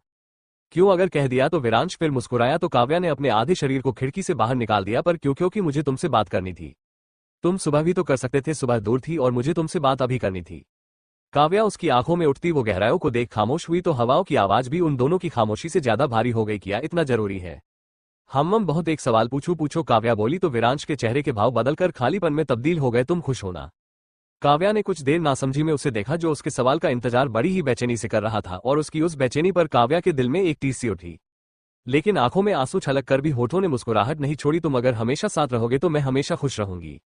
वादा करता हूं अब जिंदगी में एक भी पल ऐसा नहीं गुजरेगा जिस पल में तुम मुझे अपने साथ नहीं पाओगी। काव्या ने आंखें कसकर बंद की तो कब से रुके आंसू अब आखिर में बह ही गए। तुमने मुझे अभी तक अपनी वो जरूरी बात नहीं बताई। वो भरे गले होने के बावजूद भी जबरदस्ती मुस्कुराई तो विरांश की आंखों का रुख काव्या से हट उसके ऊपर जलती उस स्ट्रीट लाइट पर चला गया, जिसके बाद पलकों ने झुकना शुरू किया तो दिल की वो होती धक धक जैसे रात के उस सन्नाटे में और तेज सुनाई देने लगी। विरांश, काव्या की वो मीठी सी पुकार जैसे विरांश के दिल में हलचल मचा गई। किनारों से बूंदे गालों पर फिसलकर गर्दन को भिगोती हुई गई तो काव्या ने एक बार फिर से उसका नाम लिया। कुछ बोलोगे नहीं? किया बोलूं? सब तो जानती हो मेरे बारे में, सब जानकर भी तुमने एक बार भी मुझसे कोई सवाल नहीं किया। काव्या उलझन में खड़ी बस उसे देख उसकी बातों को समझने की कोशिश ही कर रही थी कि डायरी, तुमने वो डायरी पढ़ ली है ना? काव्या के दिमाग में झटका लगा तो शरीर कांप उठा। उसे कैसे पता इस बारे में? माँ, मैंने वो थैंक्स किस लिए? विरांश उठ खड़ा हुआ तो काव्या की आंखों में कई सवाल उठे पर उन सबका सिर्फ एक ही जवाब मिला, थैंक्स मेरी जिंदगी में आने के लिए। मैं जैसा हूं मुझे वैसा ही अपनाने के लिए। कभी सोचा नहीं था तुम मेरी जिंदगी का वो छुपा पहलू कुछ इस तरह जानोगी। शायद मैं तुम्हें कभी उसके बारे में बताता भी नहीं, क्योंकि मैं नहीं चाहता था कि मेरी वो मनहूस यादें तुम्हें भी तकलीफ दे। बस काव्या की आंखों में उसे सुन लगातार नमी बढ़ती गई तो आगे कुछ भी बोलने से उसने उसे रोक दिया। तुमसे जुड़ी हुई कोई भी याद मेरे लिए उतनी ही जरूरी है जितनी कि तुम्हारे लिए। मैंने तो सिर्फ तुम्हारे दर्द को पढ़कर महसूस किया है, पर तुमने तो सहा है, उस दर्द को देखा है अपनी आंखों से। कैसे कैसे बर्दाश्त करते हो तुम, इतना सब कुछ अब नहीं, लेकिन अब तो लगता है जैसे आदत सी हो गई है। तो आदत छोड़ दो, तुम छोड़ाओगी तो एक दिन जरूर छूट जाएंगी। काव्या कुछ देर उसकी आंखों में खोई और फिर मुस्कुरा कर गर्दन बार बार हाँ में हिलाने लगी, जिस पर विरांश भी बस हल्के से मुस्कुरा दिया। I love you. अभी भी नहीं बोलोगी? उसकी खामोशी पर उसने उसे टोका तो काव्या के गाल लाल रंग में बदल गए। बोलना जरूरी है हाँ। शर्म से उंगलियां एक दूसरे में उलझकर अपनी घबराहट बयां करती गई तो काव्या की सांसें उतनी दुगनी से तेज चलने लगी। वो मैं मेरा मतलब मैं भी तुमसे। दिल को शांत किया और आंखों को कसकर बंद करने के बाद उसने झटके से खोल बड़ी मुश्किल से हिम्मत जुटाई और बोल दिया I love you too. Off. और जैसे दोनों के बीच वक्त सा थमा और चांद भी बादलों से निकल उनके प्यार का गवाह बनने के लिए एक बार फिर खुले आसमान में चमक उठा। स्ट्रीट लाइटें भी जगमगाई तो दोनों के चेहरे पर सुकून सा उतर गया। और तभी झटके से आंख खुली तो दिल की धड़कन अभी भी बुलेट ट्रेन की तरह तेज होने की वजह से उसने अपने सीने पर हाथ रखा और खुद को संभालकर बेड से खड़ी हो गई। और रात में जो हुआ उसके बारे में सोच उसकी गर्दन खुद ब खुद उस खुली खिड़की की तरफ चली गई, जिसके बाद चेहरे पर मुस्कुराहट ना आए ये तो मुमकिन नहीं। आई लव यू कानों में अभी भी विरांश के वही शब्द गूंजे तो पेट में अपनी होती उस गुदगुदी सी हलचल पर खुद से मुस्कुराकर गर्दन झटकी और वॉशरूम चली गई। आज खिली खिली तो वो वैसे भी थी, पर साथ में एक डर भी था। आखिर विरांश के जाने के बाद वो परछाई किसकी देखी थी? कॉलेज जाने के लिए पीठ पर बैग टांगे अपने ही ख्यालों में खोए हुए सीढ़ियों से उतरकर नीचे आ ही रही थी कि उसका ध्यान अपनी तरफ खींचने वाली उस आवाज को सुन उसकी आंखें बड़ी हो गई, जिसके बाद उसके मुंह से चौंक कर सीधे यही निकला आप यहाँ। काव्या के इस सकपकाने पर अभिषेक जो मदन जी से बातें कर रहा था, जब उसने पीछे मुड़कर काव्या को किसी स्टैचू की तरह बनकर अपनी तरफ इतनी गौर से देखते देखा तो वो कुछ बोल पाता कि उससे पहले ही मदन जी बोल पड़े। अच्छा हुआ तुम आ गई, मैं तुम्हें बुलाने ही वाला था, मुझे तुमसे कुछ जरूरी बात करनी है। किया हुआ पापा, सब ठीक है? वो नीचे आकर उनके सामने खड़ी हुई तो उसे महसूस हुआ कि मदन जी के चेहरे पर अभी भी नाराजगी के भाव है, जिन्होंने उसे छुपाने के लिए नजरों को दूसरी तरफ फेर रखा था। पर काव्या को ऐसा न लगे इसलिए वो खुद को शांत रख उसकी तरफ घूमे और गहरी सांस लेकर बोले, मुझे अपनी बेटी से बहुत उम्मीद है कि वो चाहे जो हो जाए कभी भी अपने परिवार के खिलाफ नहीं जाएंगी। वो कोई भी ऐसा कदम नहीं उठाएंगी जिससे उसे या उसके मम्मी पापा को दूसरों के सामने सर झुकाकर चलना पड़े। काव्या अभी भी उनकी बातों को समझ नहीं पाई तो वो दूसरी तरफ खड़ी मालिनी जी की तरफ देखने लगी। काव्या, हम लोग तुमसे बहुत प्यार करते हैं, तुम्हें तकलीफ होती है उससे पहले उस दर्द को हम लोग महसूस कर लेते हैं, और इसलिए आगे तुम्हें कोई भी दर्द या तकलीफ ना हो उससे बचाने के लिए मैंने और तुम्हारे पापा ने एक फैसला किया है। कैसा फैसला मम्मी? यही कि तुम्हारी और अभिषेक की शादी हम जल्द से जल्द करवा दे। पापा। काव्या को अंदर से धक्का लगा तो उसकी आंखों से आंसू गालों पर गिरने लगे, लेकिन मदन जी खुद कमजोर न पड़े इसलिए वो दूसरी तरफ घूम गए। पापा, ये आप क्या कह रहे हैं? वही जो तुमने सुना और इसमें गलत किया है। काव्या, तुम्हारी और अभिषेक की शादी तो कब की हो जाती अगर वो। पापा प्लीज। मदन जी काव्या के आंसू देख कुछ देर के लिए तो चुप हुए, पर फिर उन्होंने दिल पर पत्थर रख लिया। तुम खुद इस रिश्ते के लिए तैयार थी काव्या, तो अब ऐसा किया हो गया? हाँ तैयार थी पापा। क्योंकि अभिषेक जी, आप चुप क्यों हैं? आपको तो सब पता है। प्लीज आप बताइए ना पापा को कि हम दोनों के बीच क्या बात हुई थी। वो अभिषेक की तरफ बेबसी भरी नजरों से देख बोली तो अभिषेक ने मदन जी के सामने हाथ जोड़ लिए। सॉरी अंकल, पर मैं ये नहीं कर सकता, मैंने कहा था ना। काव्या अब इस रिश्ते के लिए तैयार नहीं है तो प्लीज आप लोग उसे फोर्स मत कीजिए। हाँ मैं मानता हूँ कि वो पहले इस रिश्ते को जोड़ना चाहती थी, पर उसमें भी उसकी खुशी नहीं बल्कि मजबूरी थी। वो सिर्फ आप लोगों के लिए इस बेमतलब की झूठे रिश्ते में मेरे साथ जुड़ने को तैयार हुई क्योंकि वो आप लोगों को तकलीफ में नहीं देख पा रही थी। पर अगर अब वो खुद इस चीज के लिए रेडी नहीं है तो मुझे लगता है हमें इस बात को यहीं खत्म कर देना चाहिए। रुको। मदन जी की भारी आवाज ने अभिषेक के बाहर जाते कदम रोके तो काव्या भी हैरत में पड़ गई। मैंने जो फैसला लिया है वो मैं नहीं बदलने वाला, पर इतना भी निर्दय नहीं हूं कि जिस बेटी को इतने लाड प्यार से पाला है उसके साथ ही कोई जबरदस्ती करूं। तुम्हें वक्त दे रहे हैं काव्या, इसलिए जितनी जल्दी हो सके इस रिश्ते के लिए मान जाओ, वरना भूल जाना कि तुम्हारे कोई पापा भी थे जिन्होंने अपनी बेटी की खुशी के लिए कभी अपनी परवाह नहीं की। ये आप क्या कह रहे हैं? मालिनी जी की तड़प कर सिसकी निकली तो काव्या के जैसे किसी ने हाथ पैरों से जान खींच ली हो। चेहरे पर मुरदेन छाई, पर उन्होंने उसकी तरफ एक बार भी नहीं देखा क्योंकि अगर वो काव्या के मुरझाए चेहरे को देखते तो शायद खुद कमजोर पड़ जाते और उनके हिसाब से काव्या कोई गलत फैसला ले उससे पहले ही उन्हें अपनी बेटी के लिए कुछ सोचना होगा। और अभिषेक से अच्छा जीवन साथी उनकी बेटी के लिए कौन हो सकता है? और हाँ, एक और बात, तुम्हें कॉलेज भी हर रोज अभिषेक ही छोड़ेगा। पापा प्लीज मेरी बात। काव्या बस हाथ हवा में उठाकर मदन जी को रोकती रह गई जो घर से उसकी तरफ बिना देखे बाहर की ओर जा चुके थे। भले ही मदन जी आज काव्या के सामने सख्त बने, पर मालिनी जी उसे इस तरह देख बर्दाश्त नहीं कर पाए और उसे अपने सीने में भर लिया। उसका बिलखना ही मालिनी जी की जान निकाल रहा था। बालों पर हाथ फेर उसे चुप कराते हुए उनकी आंखों की पुतलियां बस दरवाजे पर ही टिकी थी जहां से मदन जी गए थे। अभिषेक ने काव्या को संभालने के लिए उसे छूने के लिए बढ़ा, पर कुछ सोच वो 2 कदम पीछे हट गया और काव्या को मालिनी जी से यूं लिपटे देख उसे भी अच्छा नहीं लग रहा था।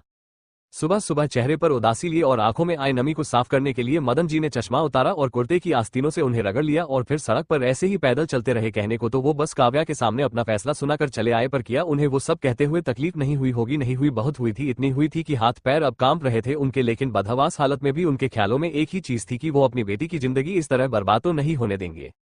अरे भाई साहब, बड़े ही दिनों बाद दिखे हो। राह चलते आसपास के पड़ोसियों ने उन्हें टोका, तब जाकर मदन जी होश में आए, पर मतलब उन्होंने किसी में नहीं दिखाया और अपनी धुन में चलते रहे, क्योंकि उन्हें पता था ये लोग वो नहीं जिन्हें उनकी फिक्र है, बल्कि ये तो वो है जिन्हें बस लोगों की मजबूरियों पर हंसना आता है, जो कि सच भी था। वैसे भाई साहब, सब ठीक तो है ना घर पर? उन लोगों के बोलने का लहजा ही ऐसा था जैसे वो मदन जी पर ताने कस रहे हैं, लेकिन फिलहाल के लिए मदन जी ने उनकी किसी भी बात पर ध्यान नहीं दिया। अच्छा भाई साहब, हमने सुना है कि आपकी बेटी अब घर पर ही है। नहीं मतलब अच्छी बात है, पर अगली बार जरा ध्यान दीजिएगा कि क्या पता कब कहाँ चली जाए। मदन जी की मुठिया कसी, पर वो अभी इस हालत में नहीं थे कि उन लोगों को पलट कर जवाब दे सके। अच्छा एक बात बताइए जरा, काव्या बिटिया इतने दिनों से गायब थी, तो क्या आपको ये पता चला कि वो आखिर इतने दिन तक थी किसके पास? मदन जी से ये बर्दाश्त नहीं हुआ तो वो पलटकर उनकी तरफ घूरने लगे, पर उन जैसे लोगों को कहाँ कोई फर्क पड़ता है। और तभी उनमें से एक अपनी मोटी तोंद लिए और मुंह में गुटखा भरे साइड में पिचकारी मारी और ठहाके मारकर हंसने लगा। हाँ बताए जरा, कहाँ थी और किसके साथ थी इतने दिनों तक आपकी बेटी? अरे भाई, किसी को न सही पर आप लोगों को तो जरूर पता होगा। मदन जी का खून उबाल मारा तो वो सब भूलकर बस लोगों की बेहयाई से हंसने पर जो दांत दिख रहे थे वो उन्हें तोड़ने के लिए आगे बढ़े कि तभी एक चौड़ा शरीर उनके सामने पीट करके खड़ा हो गया। और अब जैसे हंसी की जगह उन लोगों के चेहरे पर दहशत छा गई, क्योंकि विरांश जिस तरह उन्हें देखता और जिस तरह उसका कसा चेहरा उन पर अपना असर छोड़ता, वो देखकर ही उन पड़ोसियों के जैसे मुंह सिल गए। क्या हुआ, हंसी क्यों रुक गई? अब नहीं हंसना अपनी बात पर। तुम कौन हो? पहले तो तुम्हें यहाँ कभी नहीं देखा। वही तोंद मटकाने वाला आदमी पहले बोला तो विरांश की तेज आंखों की फड़फड़ाती पुतलियां घूमकर मदन जी पर गई, जो हैरानी में डूब उसे देख रहे थे। जानना था इनकी बेटी इतने दिनों से कहाँ और किसके साथ थी। तो देखो, आज वही इंसान सामने खड़ा है जिसके साथ वो थी। लोगों की आंखें बड़ी हुई तो मदन जी भी अब चौंक गए। अब कोई और सवाल नहीं पूछना। विरांश की भौएं चढ़ी, मतलब उसके चेहरे के भाव बदल गए। अरे हम तो बस इनके हाल चाल पूछ रहे थे, है ना मदन जी? मदन जी उनके झूठ पर मुंह बिचकोर कर रह गए तो उन लोगों की सिटी पिट्टी गुल हो गई। दांत फाड़ने से लेकर अब आंखों के फटने का दौर शुरू हुआ, जब विरांश ने आगे बढ़ सीधे उस आदमी का कॉलर पकड़ा जिसने काव्या के बारे में उल्टा सीधा बोला था। मैं अभी चाहूं तो तुम सबको जमीन के नीचे 6 फुट नीचे दफना दूं, पर पता है तुम जैसे लोग मरकर भी नहीं सुधर सकते, इसलिए धरती के कचरे को ऊपर पहुंचाने से अच्छा है कि उसे यहीं पर साफ किया जाए। क्यों बेवजह वहां पर गंदगी फैलाना? अब मैं तुम लोगों का हाल बेहाल कर दूं, उससे पहले निकलो यहां से। सबकी हालत उसके सिर्फ बुर्राने से ही ढीली हुई तो वो सब अपना बुरा सा मुंह लटका कर चुपचाप वहां से निकल गए। क्या जरूरत थी तुम्हें बीच में आने की? मदन जी की वो गुस्से से निकली आवाज पर विरांश बिल्कुल ऐसा हो गया जैसे उन्होंने उससे कोई मजाक किया हो। वो बेफिक्र सा हाथों को जेबों में भरकर खड़े रहे, उन्हें तब तक देखता रहा जब तक वो उसके सामने से चले नहीं गए।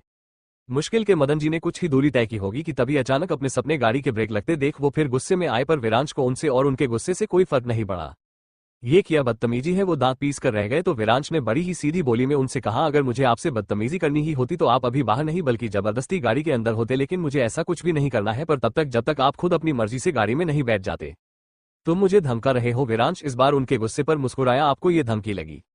मदन जी ने आसपास देखा तो लोगों को अपनी तरफ देखते देख गुस्से से बड़ी सांसों को काबू कर खिड़की खोली और विरांश के साथ बैठ गए। ये मत समझना मैं तुमसे डर गया हूं, आपको डराने का इरादा भी नहीं है। तुम मुझे कहां लेकर जा रहे हो? मदन जी ने उसकी तरफ देखा जो चुप्पी साधे बस गाड़ी को सड़क पर दौड़ा कर चला जा रहा था। फिक्र मत कीजिए, आपको कोई नुकसान पहुंचाने तो बिल्कुल नहीं ले जा रहा हूं। वो चुप हुए तो विरांश ने उनसे सवाल किया, आप मुझे इतना गलत क्यों समझते हैं? क्योंकि तुम गलत ही हो। मदन जी गुस्से से पुकार छोड़ते हुए बोले तो विरांश के भाव ही बदल गए। तुमने मेरी बेटी के साथ जो भी किया उसके लिए तुम सोच भी कैसे सकते हो कि मैं तुम्हारे बारे में अच्छा सोचूंगा? तुम्हारी वजह से उसे जो लोगों के सामने शर्मिंदगी सहनी पड़ी है उसके लिए मेरी नजरों में तुम्हारे लिए किया है वो मुझे तुम्हें बताने की जरूरत नहीं। मैंने जो भी किया उसके लिए आपकी बेटी मुझे पहले ही माफ कर चुकी है, पर मैं कभी माफ नहीं कर सकता तुम जैसे इंसान को। विरांश की मुठिया कसी तो वो खुद में अजीब सी सिरहंसी दौड़ती हुई महसूस करने लगा और कुछ देर बाद उसने चेहरे को सख्त किया और नजरों को सामने रखा। आप बहुत प्यार करते हैं अपनी बेटी से? क्या मतलब है तुम्हारे? इस सवाल का पिता हूं, उसका जान से ज्यादा प्यार करता हूं अपनी बच्ची से। जानता हूं आप पिता है उसके? विरांश का लहजा मदन जी को कुछ अजीब लगा। कहना क्या चाहते हो तुम? कुछ नहीं, मैं तो बस इतना जानना चाहता था कि अगर आपकी अपनी कोई सगी बेटी होती तो क्या आप तब भी अपनी इस बेटी से इतना ही प्यार करते? क्या बकवास कर रहे हो? और तुम्हारे कहने का मतलब क्या है? काव्या मेरी सगी बेटी है तो मैं उसके प्यार में कोई बंटवारा क्यों करूंगा? विरांश फिर हौले से मुस्कुराया जैसे उसने मदन जी के मुंह से कोई चुटकुला सुना हो। वाकई में बहुत प्यार करते हैं आप अपनी बेटी से, तभी तो सच्चाई जानकर भी मानने को तैयार नहीं है आप। आपने जिसे इतने सालों से अपनी बेटी की तरह ही प्यार किया सच में आप उसके सगे पिता है? मदन जी हड़बड़ा कर अपनी जगह पर सन्ना कर रह गए। माथे पर घबराहट से पसीना छलक कर उभरा तो आंखें फटी की फटी रह गई। आखिर तुम हो कौन? और जो बात आज तक सिर्फ हम तक सीमित रही वो बात तुम कैसे जानते हो? लेकिन विरांश शांत रहा तो मदन जी चीख उठे, बोलो तुम्हें इतना सब कैसे मालूम? क्योंकि आपकी बेटी से ही मेरा अतीत जुड़ा हुआ है। विरांश ने एक जोर का पंच स्टीयरिंग व्हील पर मारा और गाड़ी किसी सुनसान पहाड़ी इलाके पर लाकर रोक दी। आपकी बेटी आपकी नहीं है, इस बात से भी कई ज्यादा मैं जानता हूं। मदन जी उसके पीछे आए तो विरांश अपनी खाली आंखों में छाई वो उदासी लिए उनकी तरफ पलट गया। आपकी नजरों में मैं बुरा हूं, इनफैक्ट सबकी नजरें मुझे देख यही कहती हैं, पर क्या सच में मैं हमेशा से ऐसा था? नहीं, मुझे ऐसा बनना पड़ा, दूसरों को गिराकर खुद उठना पड़ा। क्यों? क्योंकि मुझे खुद को दुनिया के सामने इतना मजबूत बनाना था कि आगे से कोई भी मुझे या फिर मेरे अपनों को तकलीफ न पहुंचा सके। और मेरे जो अपने हैं उसमें आपकी बेटी भी आती है, जिसके लिए मुझे अगर इस पूरी दुनिया में आग भी लगानी पड़े तो मैं सोचने में वक्त बर्बाद नहीं करूंगा। विरांश के शब्दों में कुछ तो था जिसे सुन न जाने क्यों मदन जी को उसमें पल भर की सच्चाई दिखी, पर फिर से अपनी बेटी के आंसू और लोगों के द्वारा वो वाहियात सवाल जिस पर काव्या बहुत बुरी तरीके से टूट गई थी, और ये सब सोच वो फिर से गरज पड़े, तुम्हें क्या लगता है तुम मुझसे ये सब कहोगे तो मैं तुम्हें अपनी बेटी खुशी खुशी दे दूंगा। भूलो मत वो वही लड़की है जिसे तुमने अंदर तक तोड़कर रख दिया था, जिसे तुमने उसके माँ बाप से दूर कर दिया था। हाँ, दूर किया था आप लोगों से, आपकी बेटी मानकर नहीं जबरदस्ती छीन कर ले गया था आपकी बेटी को, उसके माँ बाप से दूर किया क्योंकि उसे उस वक्त उसके सगे बाप से मुझे किसी भी हाल में बचाना था। मदन जी हैरत से घिरे तो विरांश ने मुंह दूसरी तरफ कर लिया। इसका मतलब था तुम्हें यह भी पता है कि काव्या का सगा बाप कौन है? मैंने कहा ना, मैं ऐसी बहुत सी बातें जानता हूं जिससे आप लोग अभी भी अनजान है। कौन है वो और तुम उन्हें जानते हो? मदन जी की आवाज थरथरा कर रह गई तो विरांश ने आंखों में आए उन आंसुओं को खुद में ही पी लिया। जानता हूं, बहुत अच्छे से जानता हूं, क्योंकि मुझे बर्बाद करने वाला वही तो था, मेरे परिवार की खुशियों को आग में झुलसाने वाला वही था। हाँ, वही था जिसने मुझसे मेरा सब कुछ छीनकर मुझे अनाथ कर दिया, मुझे पत्थर दिल बनने के लिए मजबूर कर दिया। और उसने सिर्फ मेरी ही खुशियों को बर्बाद नहीं किया, बल्कि उसने अपनी खुद की सगी बेटी की माँ और अपनी पत्नी का खून किया, उन्हें भी मेरे परिवार के साथ ही उस जलती आग में मरने के लिए छोड़ दिया था। विरांश के मुंह से सामने आ रही सच्चाई पर मदन जी के रोंगटे खड़े हो गए। आप जानना चाहते हैं मुझे बर्बाद करके आपकी जिंदगी आबाद करने वाला कौन है? कौन है वो जिसने आपका नसीब आपकी बेटी से जोड़ा? कौन है वो जिससे आपकी बेटी को बचाने के लिए मुझे उसे अपने साथ ले जाना पड़ा? मदन जी के पैर जमीन पर फिसलते और वो आसमान को अपने ऊपर गिरते महसूस करते उससे पहले ही उन्होंने खुद को संभाल लिया। आपकी बेटी के अंदर उस आदमी का खून है जिससे मुझे इस दुनिया में सबसे ज्यादा नफरत थी, राघव राव। और सच में अब मदन जी को अपने ऊपर आसमान का वो भारी भरकम बोझ महसूस हुआ।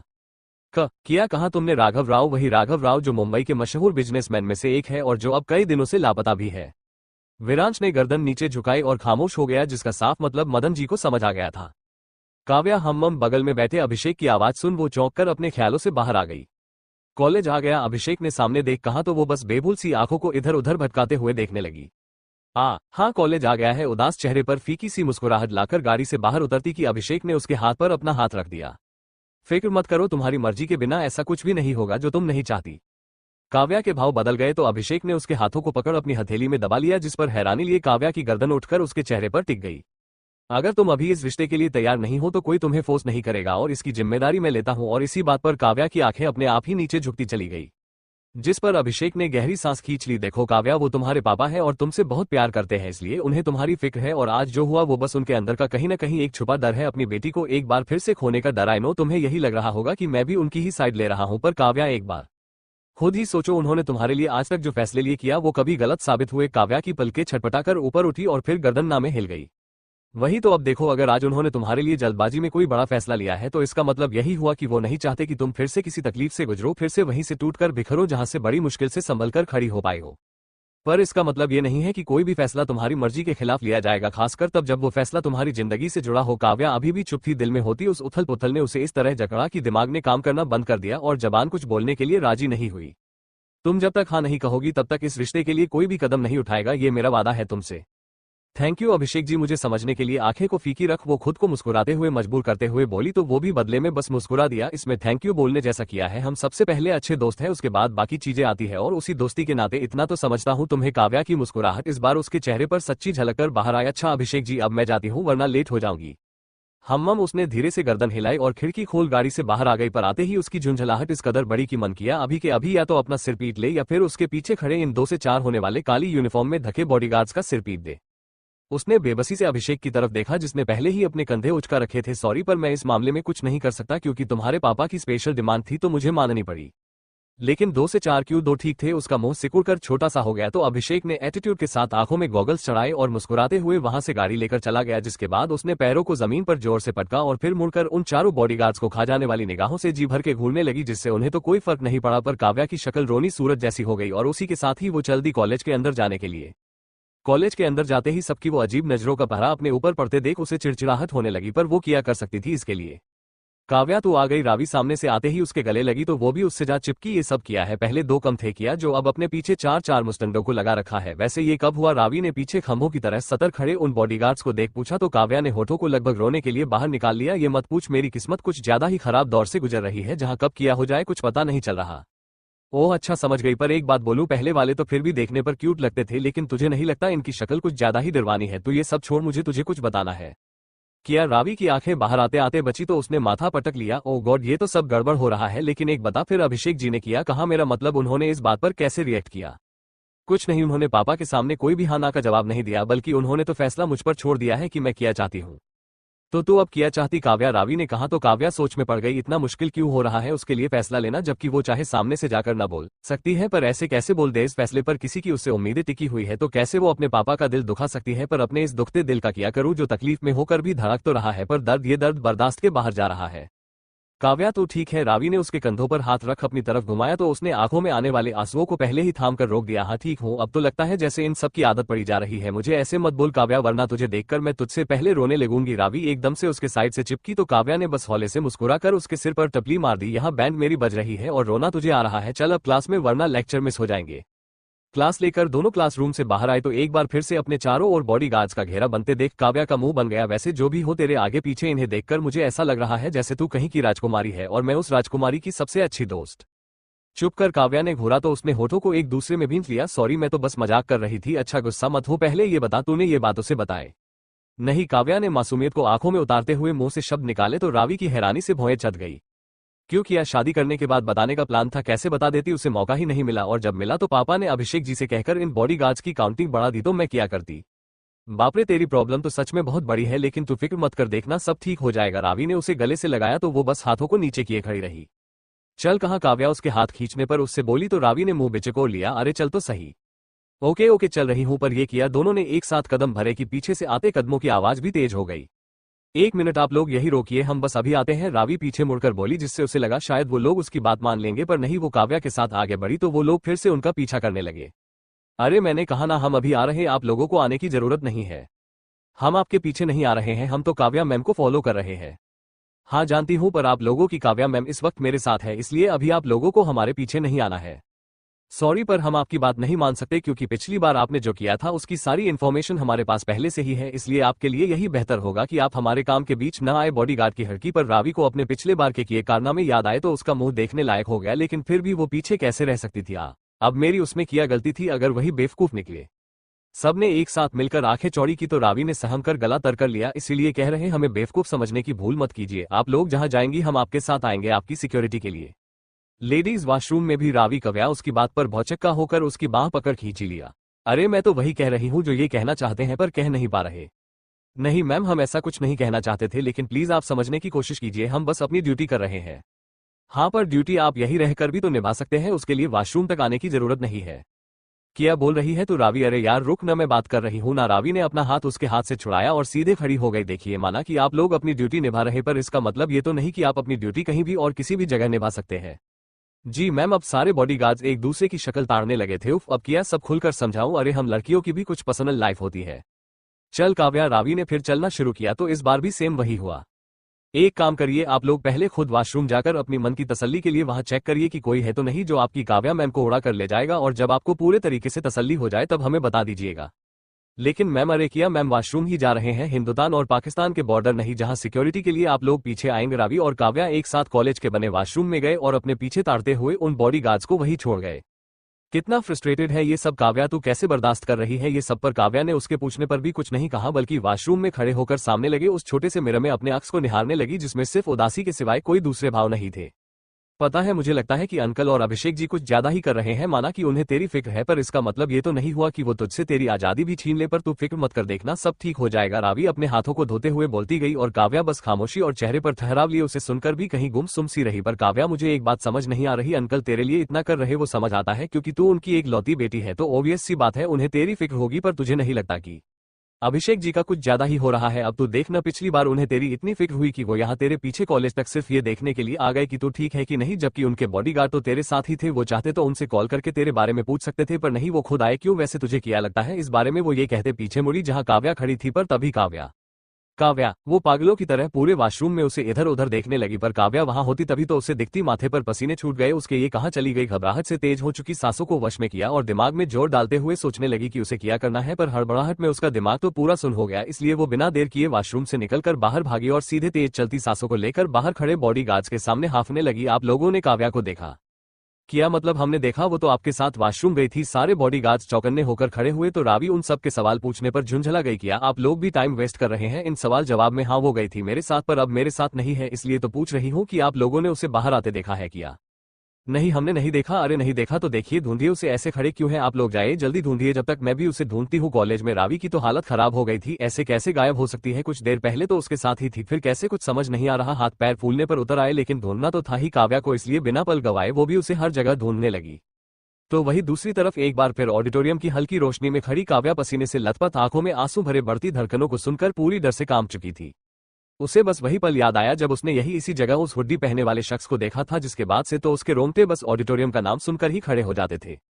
और आज भी सब कुछ बिल्कुल सेम था, वही खाली ऑडिटोरियम जहां सिर्फ सन्नाटा ही था, और वही ऑडिटोरियम की फ्लिक करती लाइटें जो माहौल को और भी ज्यादा दहशतनुमा बना रही थी।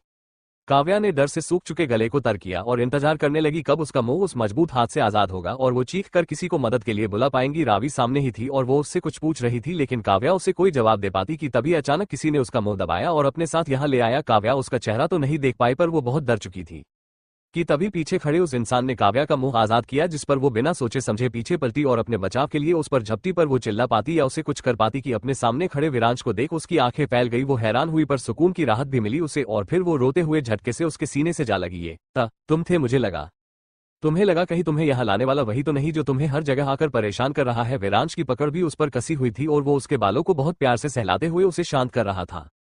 पता नहीं वो कौन है और मुझसे क्या चाहता है, क्यों मेरे पीछे, पर तभी उसे कुछ याद आया। एक मिनट, तुम्हारी हिम्मत कैसे हुई मुझे इस तरह डराने की। उसने उसके सीने पर हाथों की मुठ्ठियां बनाकर मारी तो विरांश ने उसे वैसा करने से रोका नहीं। तुम बहुत बुरे हो, बहुत बुरे, तुम ऐसा कैसे कर सकते हो मेरे साथ। अगर डर से मुझे हार्ट अटैक आ जाता तो, अगर डर से मेरी सांसें रुक जाती तो। पर रुकी तो नहीं। विरांश ने उसकी दोनों कलाइयों को पकड़ खुद से लगाया और उसके चेहरे को बस एक ही तक निहारने लगा, जिसमें डर और घबराहट के साथ आंखों में नमी भी उतरी थी। लेकिन अगर रुक जाती तो मैं तुम्हारी रोकी सांसों को भी वापस ले आता हूं। कैसे, उसके इतने मासूमियत से पूछने पर विरांश मुस्कुराए बिना कैसे रह सकता था। करके दिखाऊं। वो उसकी तरफ धीरे से झुका तो काव्या उसके इरादे समझकर उससे दूर हो गई। कोई जरूरत नहीं है, और तुम यहाँ क्या कर रहे हो, बस याद आ गई तो मिलने आ गया तुमसे। विरांश की बात पर काव्या ने खुद को नहीं रोका और एक बार फिर से उसकी बाहों में सिमट कर उसके करीब आ गई। प्लीज कुछ करो, मुझे अभिषेक जी से शादी नहीं करनी, मुझे नहीं रहना उनके साथ जिंदगी भर। तो मत करो, उसने बहुत शांत लहजे में कहा। से काव्या उससे दूर होकर बोली, पर पापा नहीं मानेंगे। तुम समझ क्यों नहीं रहे हो, वो चाहते हैं कि मैं अभिषेक जी से शादी कर लूं, जो मैं नहीं चाहती, क्योंकि तुम मुझसे प्यार करती हो। विरांश ने उसकी बात अपने तरीके से पूरी की तो काव्या चुप हो गई। लेकिन एक बात बताओ, कुछ दिन पहले तुम खुद तैयार थी उस पुलिस वाले से शादी करने के लिए। हाँ तैयार थी, क्योंकि मुझे तुमसे नफरत थी उस वक्त, जो अब नहीं है। अब मुझे बस तुम्हारे साथ रहना है, हमेशा के लिए तुमसे ही प्यार करना है, तुम्हें ही बस। लेकिन वो विरांश को अपनी तरफ इस तरह मुस्कुराते देख चिढ़ से भर गई। तुम इतने नॉर्मल कैसे रह सकते हो, यहाँ मेरी जान निकली जा रही है ये सोच सोच कर कि कहीं पापा मेरी शादी के लिए तैयार हो गए तो, और तुम हो कि छोड़ो मुझे नहीं बात करनी तुमसे। वो छटपटा कर वापस जाने के लिए पलटी की। विरांश ने उसे अपनी तरफ खींचकर उसकी पीठ अपने सीने से लगा ली। शशिश रिलैक्स, कानों में उसकी वो गर्म सांसें काव्या के शरीर में सिरहन पैदा करने के लिए काफी थी, और हुआ भी वही। वो कुछ देर तो विरांश की बाहों में मचली, पर फिर होते उन एहसासों की वजह से वो शांत पड़ गई। इतना सोचने की तुम्हें जरूरत नहीं है, मैं हूं ना, सब देख लूंगा। हाँ पर, लेकिन विरांश ने उसे अपनी तरफ घुमाया और उसके गाल पर एक हाथ रखकर उसके माथे को बहुत नरमी से चूमा तो काव्या के मुंह से कोई और अल्फाज बोलने के लिए निकले ही नहीं और आंखें बस बंद होती चली गई। तुम्हें क्या लगता है इतना आसान है तुम्हें मुझसे दूर करना, किया कोई भी तुम्हें मुझसे ऐसे ही छीन सकता है। लेकिन अगर पापा नहीं माने, और उन्होंने मानेंगे, जरूर मानेंगे। विरांश की आंखों में एक आत्मविश्वास था, जिसके बाद काव्या ने कुछ न कहकर बस उसके सीने से लगकर अपने अंदर उठी उन उलझनों को भूल जाने की कोशिश करने लगी। तो विरांश भी उसे अपने सीने में बस छुपाता चला गया। लेकिन जहां दोनों एक दूसरे के साथ सब भूल भाल कर अपने में ही खोए हुए थे, तो वही दूसरी ओर रावी और चारों बॉडीगार्ड अभी भी काव्या को ढूंढ रहे थे। काव्या मिली, रावी की हाफती आवाज निकली तो चारों बॉडीगार्ड्स एक साथ गर्दन नामे हिलाते हुए बोले, नहीं, हमें अभी तक काव्या मैम कहीं नहीं मिली है। मैंने भी पूरे कॉलेज में उसे ढूंढा, पर मुझे भी वो कहीं नहीं मिली, तो कहाँ जा सकती वो। वैसे आप लोगों ने उसे हर जगह ढूंढा ना, शायद नहीं किया। मतलब, बॉडीगार्ड की बात सुनकर रावी ना समझी से बोली तो वो सब एक साथ बोल पड़े, अभी कॉलेज का ऑडिटोरियम चेक करना बाकी है। अरे वहां तो काव्या जा ही नहीं सकती, क्योंकि पिछली बार जो भी उसने वहां देखा था उसके बाद से ही उसने जैसे कसम खा रखी थी कि वो ऑडिटोरियम में किया, ऑडिटोरियम की गली में भी पैर नहीं रखेगी। इसलिए मैं कह रही वहां जाना बेकार है, वो वहां नहीं जा सकती। वो खुद वहां नहीं जा सकती, पर ले जाई जा सकती है जबरदस्ती। विरांश हम्मम दोनों अभी भी एक दूसरे के इतने करीब थे कि काव्या उसके सीने पर सिर रखकर उसकी वो धड़कती धड़कन का शोर महसूस कर पा रही थी। एक सवाल पूछूं, बुरा तो नहीं मानोगे। विरांश उसकी आंखों में झांकते हुए उसे समझने की कोशिश करने लगा तो काव्या सकपका सी गई। था तुम ऐसे नहीं थे मेरा मतलब, मैंने तुम्हें कभी इस तरह नहीं देखा जिस तरह तुम अब मेरे सामने आते हो। विरांश की भौहें कुछ देर के लिए चढ़ी उसके इस तरह के सवाल पूछने पर, लेकिन फिर अचानक ही वो मुस्कुरा दिया और उसकी तरफ झुककर हल्के से उसके होठों को छूकर वापस सीधा खड़ा हो गया। तुम्हारा मतलब इससे था? पर काव्या अब किया ही जवाब देती। विरांश ने अभी जो किया उससे वो अभी बाहर ठीक से आ भी नहीं पाई थी कि विरांश ने एक बार फिर से वही किया जिसके बाद शायद वो बेहोश होने ही वाली थी, पर जैसे तैसे खुद को उसके सामने संभाल लिया और आंखें दोगुनी बड़ी करते हुए शब्दों में जबरदस्ती जोर देकर बोली, ये किया था। तुम्हारे सवाल का जवाब तो सुनो, मैं हमेशा से ही ऐसा हूं, पर उनके सामने जो मेरे अपने हैं, मेरे दिल के करीब है और जिनसे मैं प्यार करता हूं और वाकई का कैसा हूं वो तो तुम जानती हो। और हाँ, अब ज्यादा दिमाग पर जोर मत देना, क्योंकि तुम चाहो या ना चाहो मैं तो तुम्हें खुद से दूर करने वाला नहीं, और जब तक मैं खुद ऐसा न चाहूं तब तक कोई भी तुम्हें मुझसे दूर नहीं कर सकता। और रही बात तुम्हारे पापा की, तो मैं वादा करता हूं वो खुद तुमसे आकर कहेंगे कि उनकी इस बेटी के लिए मुझसे बेहतर और कोई नहीं। वो ऐसा क्यों कहेंगे? बस कहेंगे। विरांश ने उसके बाल बिगाड़े तो काव्या ने चिढ़ते हुए उसके हाथ पकड़ लिए। ये किया कर रहे हो? मेरे बाल क्यों खराब कर रहे हो? क्योंकि मैं कर रहा हूं। विरांश ने मुस्कुराते हुए प्यार से उसकी नाक खींची, लेकिन काव्या बस फीकी मुस्कान के साथ कुछ सोचने लगी, जिसे देख विरांश गहरी सांस लेकर उसके कंधों पर हाथ रख उसे अपनी ओर घुमाया। तुम्हें यही लगता है ना कि अगर तुम्हारे पापा नहीं माने तो क्या होगा? काव्या ने हैरानी से पलके उठाकर उसे देखा, जिसके चेहरे पर शिकन का नामो निशान नहीं था। अगर तुम्हारे पापा नहीं माने तो तुम उनकी बात मानकर उस पुलिस वाले से शादी करने के लिए तैयार हो जाना। किया कहा तुमने? काव्या गुस्से से उसके ऊपर घूंसों की बरसात करते हुए चीखी चिल्लाई, पर विरांश था कि उसके उस नाजुक सी मार पर बस हंसे जा रहा था, जो काफी था। काव्या के गुस्से को और बढ़ाने के लिए उसने मारने की स्पीड बढ़ाई, तो उसी तरह उसके कानों में विरांश के हंसने की आवाज भी तेज होती गई। अभी मेरी बात पूरी नहीं हुई। विरांश ने आगे बढ़ उसकी कमर को अपने एक हाथ से लपेट बिल्कुल खुद के करीब किया, तो काव्या ने उसे मारना रोक गले में अटकी सांस को नीचे खींच लिया। अगर तुम शादी के लिए मान भी गई तो तुम्हें क्या लगता है मैं इतनी आसानी से सब कुछ हो जाने दूंगा? नहीं, हर बार की तरह इस बार भी तुम्हें सबकी नजरों से बचाकर ले जाऊंगा, और ऐसा करते वक्त मुझे एक बार भी ये ख्याल नहीं आएगा कि तुम क्या सोचोगी, क्योंकि साथ तो तुम भी रहना चाहती हो। हाथों की उंगलियों ने बालों की लट को कान के पीछे सरकाते हुए धीरे धीरे अब उसके गालों से लेकर गर्दन तक का सफर तय कर लिया था। नहीं, तुम ऐसा कुछ नहीं करोगे। मैं ऐसा कुछ नहीं कर रहा, लेकिन तुम इतना क्यों सोच रही हो? उसकी उंगलियों ने काव्या की गर्दन पर थिरकना शुरू किया, तो काव्या के लिए अब एक जगह खड़ा रहना मुश्किल हो गया, पर विरांश की पकड़ से भी तो बाहर नहीं थी वो। सोच नहीं रही हूं, डर लग रहा है मुझे। क्यों? मुझ पर भरोसा नहीं है, पर फिर भी लगता है कि कहीं सब खराब ना हो जाए। कुछ खराब नहीं होगा और ना ही मैं होने दूंगा, लेकिन अगर कुछ गड़बड़ हो गई तो मैं सब संभाल लूंगा, पर इस बार किसी भी कीमत पर तुम्हें खुद से दूर नहीं जाने दूंगा। वो दोनों इतने करीब थे कि सिर्फ एक झुकाव और उनके बीच की वो पतली सी लाइन सी होती दूरी भी खत्म कि तभी अचानक ऑडिटोरियम का बंद दरवाजा एक तेज आवाज से खुला। और मैम, आप यहाँ क्या कर रही है? काव्या की झटके से बंद आंखें खुली और वो पीछे मुड़कर देखने लगी, जहां उसके पीछे अभिषेक के लगा वो चारों बॉडीगार्ड चेहरे को सख्त रख उसे ही देख रहे थे। वो फिर से गर्दन घुमाकर आगे मुड़ी, लेकिन सामने विरांश को न देख उसने सुकून की सांस ली, यानी कि इन लोगों ने उसे नहीं देखा, पर वो फिर भी अपनी नजरों को इधर उधर घुमाते हुए उसे ही ढूंढने की कोशिश करती कि पीछे से एक बार फिर से किसी बॉडीगार्ड की सख्त आवाज ने उसका ध्यान तोड़कर रख दिया। काव्या मैम, आप तो वॉशरूम गई थी, फिर यहाँ कैसे? एम वो मैं यहाँ एक तो ऐसे वक्त पर कुछ दिमाग में भी नहीं आता है बोलने के लिए। वो मैं? हाँ, दरअसल मुझे वॉशरूम में घुटन सी महसूस हो रही थी, इसलिए मैं यहाँ आ गई। वॉशरूम में घुटन हो रही थी तो उसके लिए आप यहाँ इस अंधेरे ऑडिटोरियम में आ गई? बॉडीगार्ड ने कहा तो काव्या के होश उड़ गए, क्योंकि उसके पूछने के लहजे से ही समझ आ रहा था कि वो काव्या के किसी भी सवाल से सेटिस्फाई नहीं हो रहा है। वो आंखों की पुतलियों को घबराहट में इधर उधर फेरने लगी और हाथों को मसलते हुए बस चुप हो गई। अगली बार अगर आपको कोई भी प्रॉब्लम हो या फिर आपको कहीं भी जाना हो तो प्लीज मैम हमें जरूर बता दीजिएगा। अब चलिए। काव्या ने गर्दन हिलाई और एक आखिरी बार पीछे मुड़कर पूरे ऑडिटोरियम को ठीक से देखने लगी। मैम चलिए। हाँ, सब बाहर आए, पर बाहर आते ही काव्या ने अपना माथा पीट लिया, क्योंकि वो तो ऑडिटोरियम से बाहर आ गई पर अपना बैग वो वहीं भूल आए। किया हुआ मैम? वो मैं अपना बैग अंदर भूल आई हूँ, आप लोग प्लीज यही रोकिए, मैं बस अभी आती हूँ। वो फिर से दौड़कर अंदर गई। कहाँ गया बैग? यही तो था। अरे हाँ, वो रहा सामने जमीन पर गिरा। अपना बैग साफ करते हुए उठाया, जो विरांश के करीब आने से उसके हाथ से छूटकर नीचे गिर गया था। वो जाने के लिए पीछे पलटी कि उसके होठों पर अपने आप ही विरांश के होठों की छुअन ने उसके शरीर में सिरहन की लहर दौड़ा कर रख दी। मैं कोई भी काम अधूरा नहीं छोड़ता। होठों से होठ रगड़ते हुए बुदबुदाए तो काव्या की हालत देख विरांश के चेहरे पर मुस्कुराहट छा गई। वो उसे कुछ कहती कि बाहर से आवाज आ गई, मैम अगर आपको अपना बैग नहीं मिल रहा है तो हम आपकी हेल्प करने के लिए आए। नहीं, इसकी कोई जरूरत नहीं है माँ, मुझे मेरा बैग मिल गया है, मैं बस आ रही हूँ। वो वापस जा पाती कि विरांश ने उसका हाथ पकड़ उसे जाने से रोक दिया। आई लव यू, प्लीज जाने दो वरना वो लोग अंदर आ जाएंगे, पहले जवाब दो। विरांश का वो ढीठपन देख काव्या ने बेचारगी से मुंह बनाया और बोली, तुम्हें बोल तो चुकी हूँ। मैम फिर से आवाज आई तो काव्या घबरा गई। देखो वो लोग सच में अंदर आ जाएंगे, आते हैं तो आ जाने दो, पर पहले जवाब दो। काव्या को लगा कि विरांश तो उसे छोड़ने वाला नहीं और बाहर खड़े उसका इंतजार करते बॉडीगार्ड कभी भी अंदर आ सकते हैं, तो उसने फटाफट अपना बैग अपने कंधे पर लटकाया और बिना सोचे समझे विरांश के करीब गई, तो विरांश के हाथ खुद ब खुद काव्या के हाथ से छूटकर नीचे हो गए। आई लव यू टू, वो खिलखिलाकर मुस्कुराई और भागते हुए वहां से चली गई, लेकिन विरांश की उंगलियां तो अब अपने होठों पर थी, जिसे काव्या ने आज पहली बार अपनी मर्जी से टच किया था।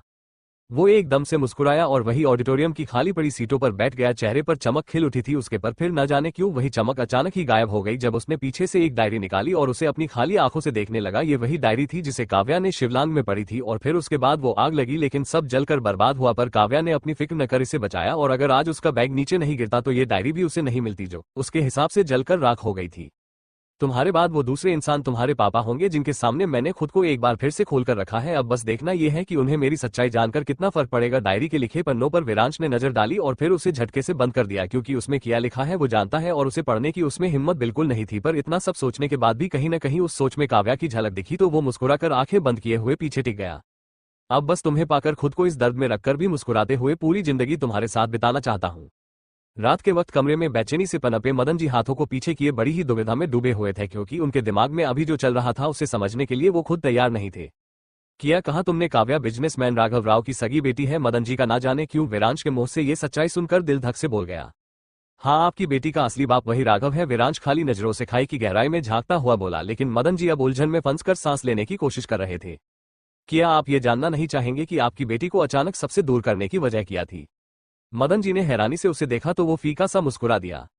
मुझे सिर्फ उसे बचाना था। जानते हैं किससे? उसके खुद के सगे बाप से, क्योंकि जिसने जन्म देने वाली आपकी बेटी की सगी मां यानी कि खुद की बीवी को चंद प्रॉपर्टी के लिए जिंदा नहीं छोड़ा, वो इंसान जन्म लेने वाली खुद की सगी बेटी को कैसे छोड़ देता? लेकिन वो ऐसा क्यों करते? आखिर काव्या उनकी खुद की सगी बेटी थी तो वो भला उसे कोई नुकसान क्यों पहुंचाते? पैसा, शोहरत और लालच जिसे इसकी हवा लग जाए उसे खुद के सगे से सगे रिश्ते भी जमीन की किसी धूल के बराबर लगते हैं। शायद काव्या की किस्मत कुछ ज्यादा ही अच्छी थी, तभी देखिए वो आप लोगों के नसीब का हिस्सा बन बैठी। जिसे आप लोगों से बेपनाह प्यार मिला, माँ बाप ना होकर भी कभी उसे इस बात की कमी महसूस नहीं हुई। पर मेरा किया, जिसने 9 साल की उम्र में ही अपना सब कुछ खो दिया, अपने मम्मा पापा को खो दिया जिनसे मैं दुनिया में सबसे ज्यादा प्यार करता था। और सिर्फ उस आदमी की वजह से मदन जी को जैसे अपने ऊपर किसी दबाव का एहसास हुआ तो वो विरांश की तरफ अपनी फटी आंखों से देखने लगे। क्या मतलब है तुम्हारा? मैं आज जैसा भी हूं इसकी वजह किसी ने जानने की कोशिश भी नहीं की। अरे जिस बच्चे ने अपने सामने अपनी माँ को बेबस होते देखा है, जिसने किसी जानवर से भी बदतर इंसान को अपनी माँ की जिंदगी बर्बाद करते देखा है, वो उस आदमी को बर्बाद करने के लिए कैसा बनेगा?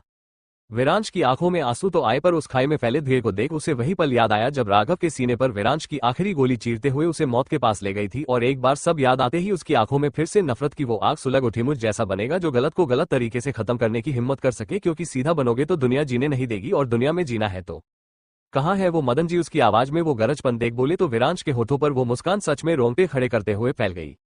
किसकी बात कर रहे हैं आप? विरांश अनजान बना तो मदन जी गुस्से से चहक उठे। तुम अच्छे से जानते हो मैं किसकी बात कर रहा हूँ। राघव राव, मुंबई के मशहूर बिजनेसमैन जो इस वक्त लापता है। कहाँ है वो? मार दिया उसे? मदन जी के हाथ पैर फूल उठे, लेकिन विरांश तो अपनी बात कहकर जैसे अपनी जगह पर जम गया था। उसने कोई रिएक्ट नहीं किया जिससे मदन जी को लगे कि उसे उसकी बात पर कोई पछतावा भी है। मार दिया था? तुमने उन्हें मार दिया? हाँ, जिसने मेरे सर से मेरे माँ बाप का साया छीनकर मुझे अनाथ किया, उसे इतने सुकून से जीने कैसे दे सकता था? आखिर एक बेटा अपने ही माँ बाप के कातिल को ऐसे कैसे जिंदा छोड़ देता? बहुत कुछ सहा है मैंने उस आदमी की वजह से तो मौत देकर उसका हिसाब बराबर किया है, दर्द के बदले दर्द दिया है। ऐसा किया क्या उन्होंने तुम्हारे परिवार के साथ जिसकी वजह से तुम्हें किसी का खून करना पड़ा? मदन जी की तेज चलती सांसें कुछ स्थिर हुई तो उन्होंने पूछा।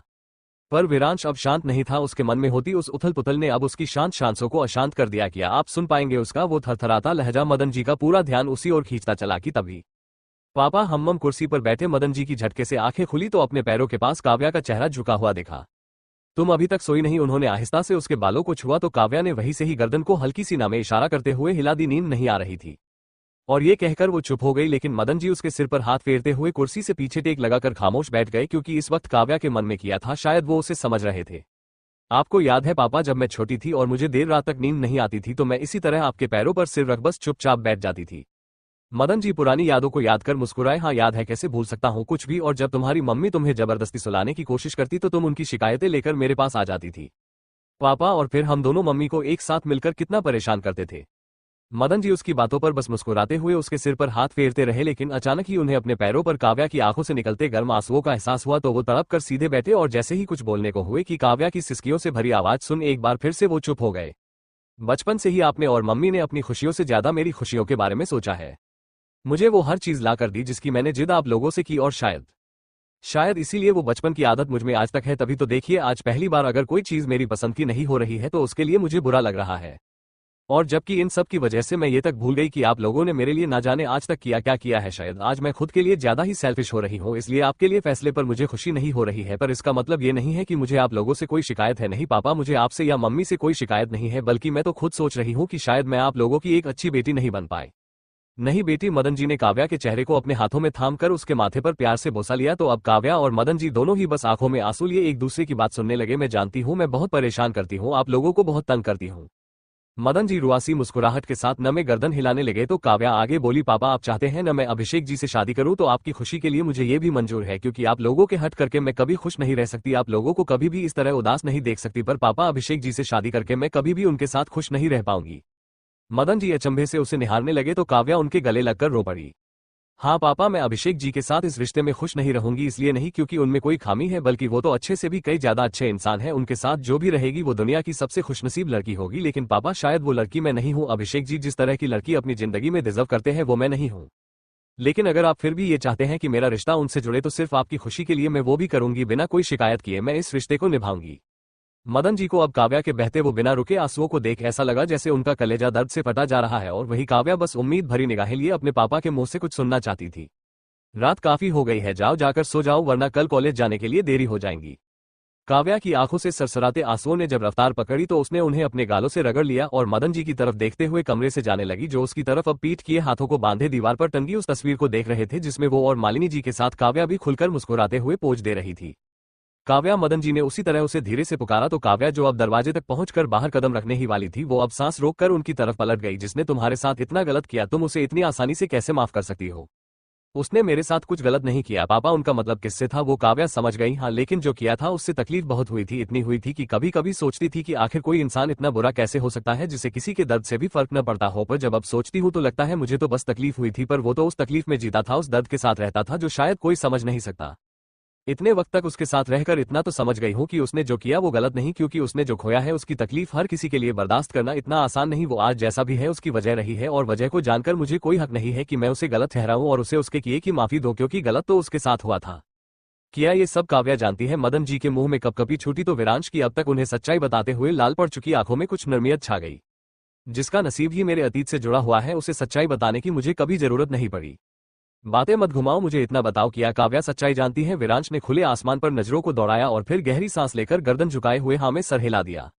आपकी बेटी सब जानती है, मेरे बारे में भी और खुद के बारे में भी। पर किया पर मैंने ये सच्चाई कभी भी उसे खुद से नहीं बताई और ना ही कभी बताने वाला था, पर शायद किस्मत को यही मंजूर था, जिसके चलते उसके सामने खुद ब खुद पूरी सच्चाई आ गई। मदन जी के इतना विचार करने पर विरांश ने एक फीकी मुस्कान के साथ गहरी सांस छोड़ी। मैंने ये सब आपको इसलिए नहीं बताया क्योंकि मुझे आपकी नजरों में खुद की इमेज साफ करनी थी, बल्कि मैंने सच्चाई इसलिए बताई क्योंकि मैं नहीं चाहता था कि आप अपनी बेटी के लिए फैसले पर उसे गलत समझे। जिस बेटी की खुशी के आगे आप लोग खुद को भूल जाते हैं, किया इस बार उस बेटी की खुशी के लिए आप मुझे एक मौका नहीं देंगे? वैसे अजीब सी बात है ना, जिस इंसान ने मेरा सब कुछ छीन लिया, मुझे पूरी दुनिया में उसकी ही बेटी से प्यार हुआ, क्योंकि वो पहले से ही मेरी किस्मत में लिखी जा चुकी थी। भले ही मैं उसे उसके ही सगे बाप से बचाने के लिए उसे यहाँ से दूर लेकर गया, पर जब जब उसे तकलीफ हुई उसके साथ उस दर्द को मैंने भी महसूस किया है, और ये सिर्फ मेरे साथ ही नहीं है, इसका असर आपकी बेटी पर भी होता है। मदन जी की आंखें चौड़ी हो गई और माथे पर बल पड़ गए, लेकिन विरांश शांत था। किसी बहते पानी की तरह बहाव लेकर उसने रुख बदला, लेकिन फिर बिना मुड़े उनकी तरफ देख बोला, अगर इस बात पर यकीन नहीं है तो जाकर अपनी बेटी की आंखों में बहते उन आंसुओं को देखिए जो आपको यकीन करने पर मजबूर कर देंगे कि वो मेरे बिना नहीं रह सकती। मदन का शरीर कमजोर पड़ा और धड़कने घबराहट और बेचैनी से तेज हो चली, पर फिर भी उन सब के बावजूद उन्होंने अपनी फूली सांस को थामकर आवाज ऊंची की, किया तुम उसके बिना रह सकते हो? विरांश ने चौंक कर उनकी तरफ घूमकर देखा, लेकिन तब तक उनकी सांसें बहुत तेज हो चुकी थी। शायद इतनी सारी चीज एक साथ एक्सेप्ट करना उनके लिए थोड़ा मुश्किल था, और वो लड़खड़ा कर नीचे कहीं टकराते कि उससे पहले ही विरांश ने दौड़कर उन्हें पकड़ा और सहारा देते हुए गाड़ी में आराम से बैठा दिया। और जब मदन जी के पूरे होशो हवास में संतुलन बने तो उन्होंने खुद को किसी हॉस्पिटल के बेड पर पाया, लेकिन पूरे रास्ते अकेले चलते हुए उनका ध्यान तो सिर्फ विरांश की बातों पर था। इसलिए ना तो उन्होंने काव्या से ये बात बताई कि वो विरांश से मिले हैं, या फिर वो अभी अभी अपने हाथों से ड्रिप निकलवा कर हॉस्पिटल से आए हैं, पर पूरे शरीर में थकावट थी तो उन्होंने खुद को कुछ वक्त के लिए अकेले कमरे में रहने को बोल चुपचाप काव्या और मालिनी जी की नजरों में अपनी बिगड़ी तबीयत को न दिखाते हुए वो खाने के बीच से उठकर निकल गए। सुबह हुई तो ओबरॉय मैंशन में हमेशा की ही तरह आज भी विवान के बेतुके जोक सुनकर सबका मूड खराब हो गया। विवान बेटा, मैं तुम्हारे सामने हाथ जोड़ता हूँ, आज के बाद कभी भी इतना बेहुदा चुटकुला सुनाने से पहले जरा मुझे बता देना वो किया है ना। इस उम्र में आकर अब मुझमें और हिम्मत नहीं है कि मैं अपने कानों से खून निकलवा सकूं। मोहन जी ने विवान की तरफ देख हाथ जोड़े तो बेचारे का अच्छा खासा चेहरा बिगड़कर सिकुड़ गया, और उसकी इस हालत पर बगल में बैठे नयन की तो जैसे हंसी आज पूरी तरह ही बाहर निकलकर विवान का खून जला रही थी। अब अगर और हंसाना तो नेक्स्ट टाइम जोक की जगह तुझे ही सुना डालूंगा। विवान ने सोफे पर रखे कुशन को नयन की चेहरे पर बेतुकी से फेंक कर मारा तो नयन कहाँ रुकने वाला था, वो तो जैसे इसी इंतजार में था तो किया उसने भी दूसरा कुशन उठाया और छेड़ दी जंग। तुम लोगों का मैं किया करूं, आखिर अब तो सुधर जाओ। सोचो अगर काव्या के आने के बाद भी तुम लोग इसी तरह लड़ोगे तो वो क्या सोचेगी। सिंपल जिन्नू, हमें इस तरह लड़ते देख वो हम में खुद ही शामिल हो जाएंगी। विवान ने एक आखिरी बार नयन पर वार किया और फिर फैल कर सोफे पर ऊंची छलांग मारकर बैठ गया तो वही नयन भी उसे गुस्से से घूरने के बाद अपने बाल सुधारे और खुद भी विवान की बगल में बैठ गया। लेकिन मोहन जी ने गर्दन नामे हिला दी। तुम कल कहाँ गए थे विरांश? मोहन जी ने नयन और विवान से नजरें फेर ठीक सामने बैठे विरांश से पूछा, जो चेहरे पर बिना आव भाव लिए किसी सोच में डूबा था। काव्या के पापा से मिलने गया था, उसने सीधे जवाब दिया। तो जो अब तक खुशनुमा माहौल बना था उसकी तो काया पलट हो गई। सबके चेहरे विरांश की तरफ मुड़े। विवान और नयन जो बच्चों की तरह अब तक लड़ रहे थे उनके चेहरे के भाव सख्त हो गए। उनसे मिलने क्यों गए थे? क्योंकि जिन्नू मैं नहीं चाहता था कि मेरी एक गलती और काव्या मुझसे दूर जाए, क्योंकि उसके लिए उसके पापा से बढ़कर इस दुनिया में कोई नहीं है। और अगर वही नहीं माने तो आपको क्या लगता है वो मानेगी? कभी नहीं, वो कभी नहीं मानेगी। इसलिए मैंने उन्हें वो सब कुछ बता दिया जिससे वो आज तक अनजान थे। इसका मतलब तूने? नयन ने हैरानी से पूछा तो विरांश ने बिल्कुल शांत लहजे से हाँ कर दिया। हाँ, मैंने उन्हें अपने बारे में सब बता दिया। सब बता दिया मतलब तूने उन्हें यह भी बता दिया कि काव्या के असली बाप को मारने वाला कोई और नहीं तो है? हाँ। नयन ने मुठियों के साथ आंखें कसकर भींच ली पर विवान ने कोई रिएक्ट नहीं किया। तो जिन्नू नयन को शांत करवाकर बोले, तो फिर सब जानने के बाद वो तुम्हारे बारे में क्या सोच रहे हैं? पता नहीं। विरांश मोहन जी से कुछ बोलने को हुआ कि तभी बाहर से उनका एक आदमी आया तो सब उसी तरफ घूम गए। सर, आपसे मिलने कोई आया है। कौन है? पता नहीं। उन्होंने अपना नाम मदन ठाकुर बताया है और उन्होंने कहा है उन्हें आपसे बात करनी है। विरांश की पुतलियां इधर उधर घूमी कि तब तक मोहन जी ने उन्हें अंदर भेजने को कहा। कदम साथ तो नहीं दे रहे थे ऐसा करने के लिए, लेकिन सिर्फ अपनी बेटी की खुशी को ध्यान रख उन्हें इस झंझट को जल्द से जल्द खत्म करना था। इसलिए ना चाहकर भी आज पहली बार उन्हें उसी दहलीज आनी पड़ी जिससे उन्हें सिर्फ अपनी बेटी की वजह से नफरत हुई थी। वो सीधे मेंशन की तरफ बढ़ते हुए चले आ रहे थे पर ध्यान तो उनका आसपास के खड़े हथियारों को ताने हुए इतने सारे बॉडीगार्ड पर था और उन्हें देखते ही मदन जी का मन बस फिर एक बार विरांश से उचट गया। छोटे छोटे कदमों को भर वो मेंशन की हर एक चीज को बहुत ही बारीकी से जांचते हुए जैसे ही अंदर पहुंचे तो सामने विरांश और उसके बगल में खड़े नयन और विवान को देख वो उन्हें भी पहचान गए, जो शुरुआत में विरांश के साथ उनके घर आए थे उनके ही सामने उनकी बेटी को ले जाने के लिए।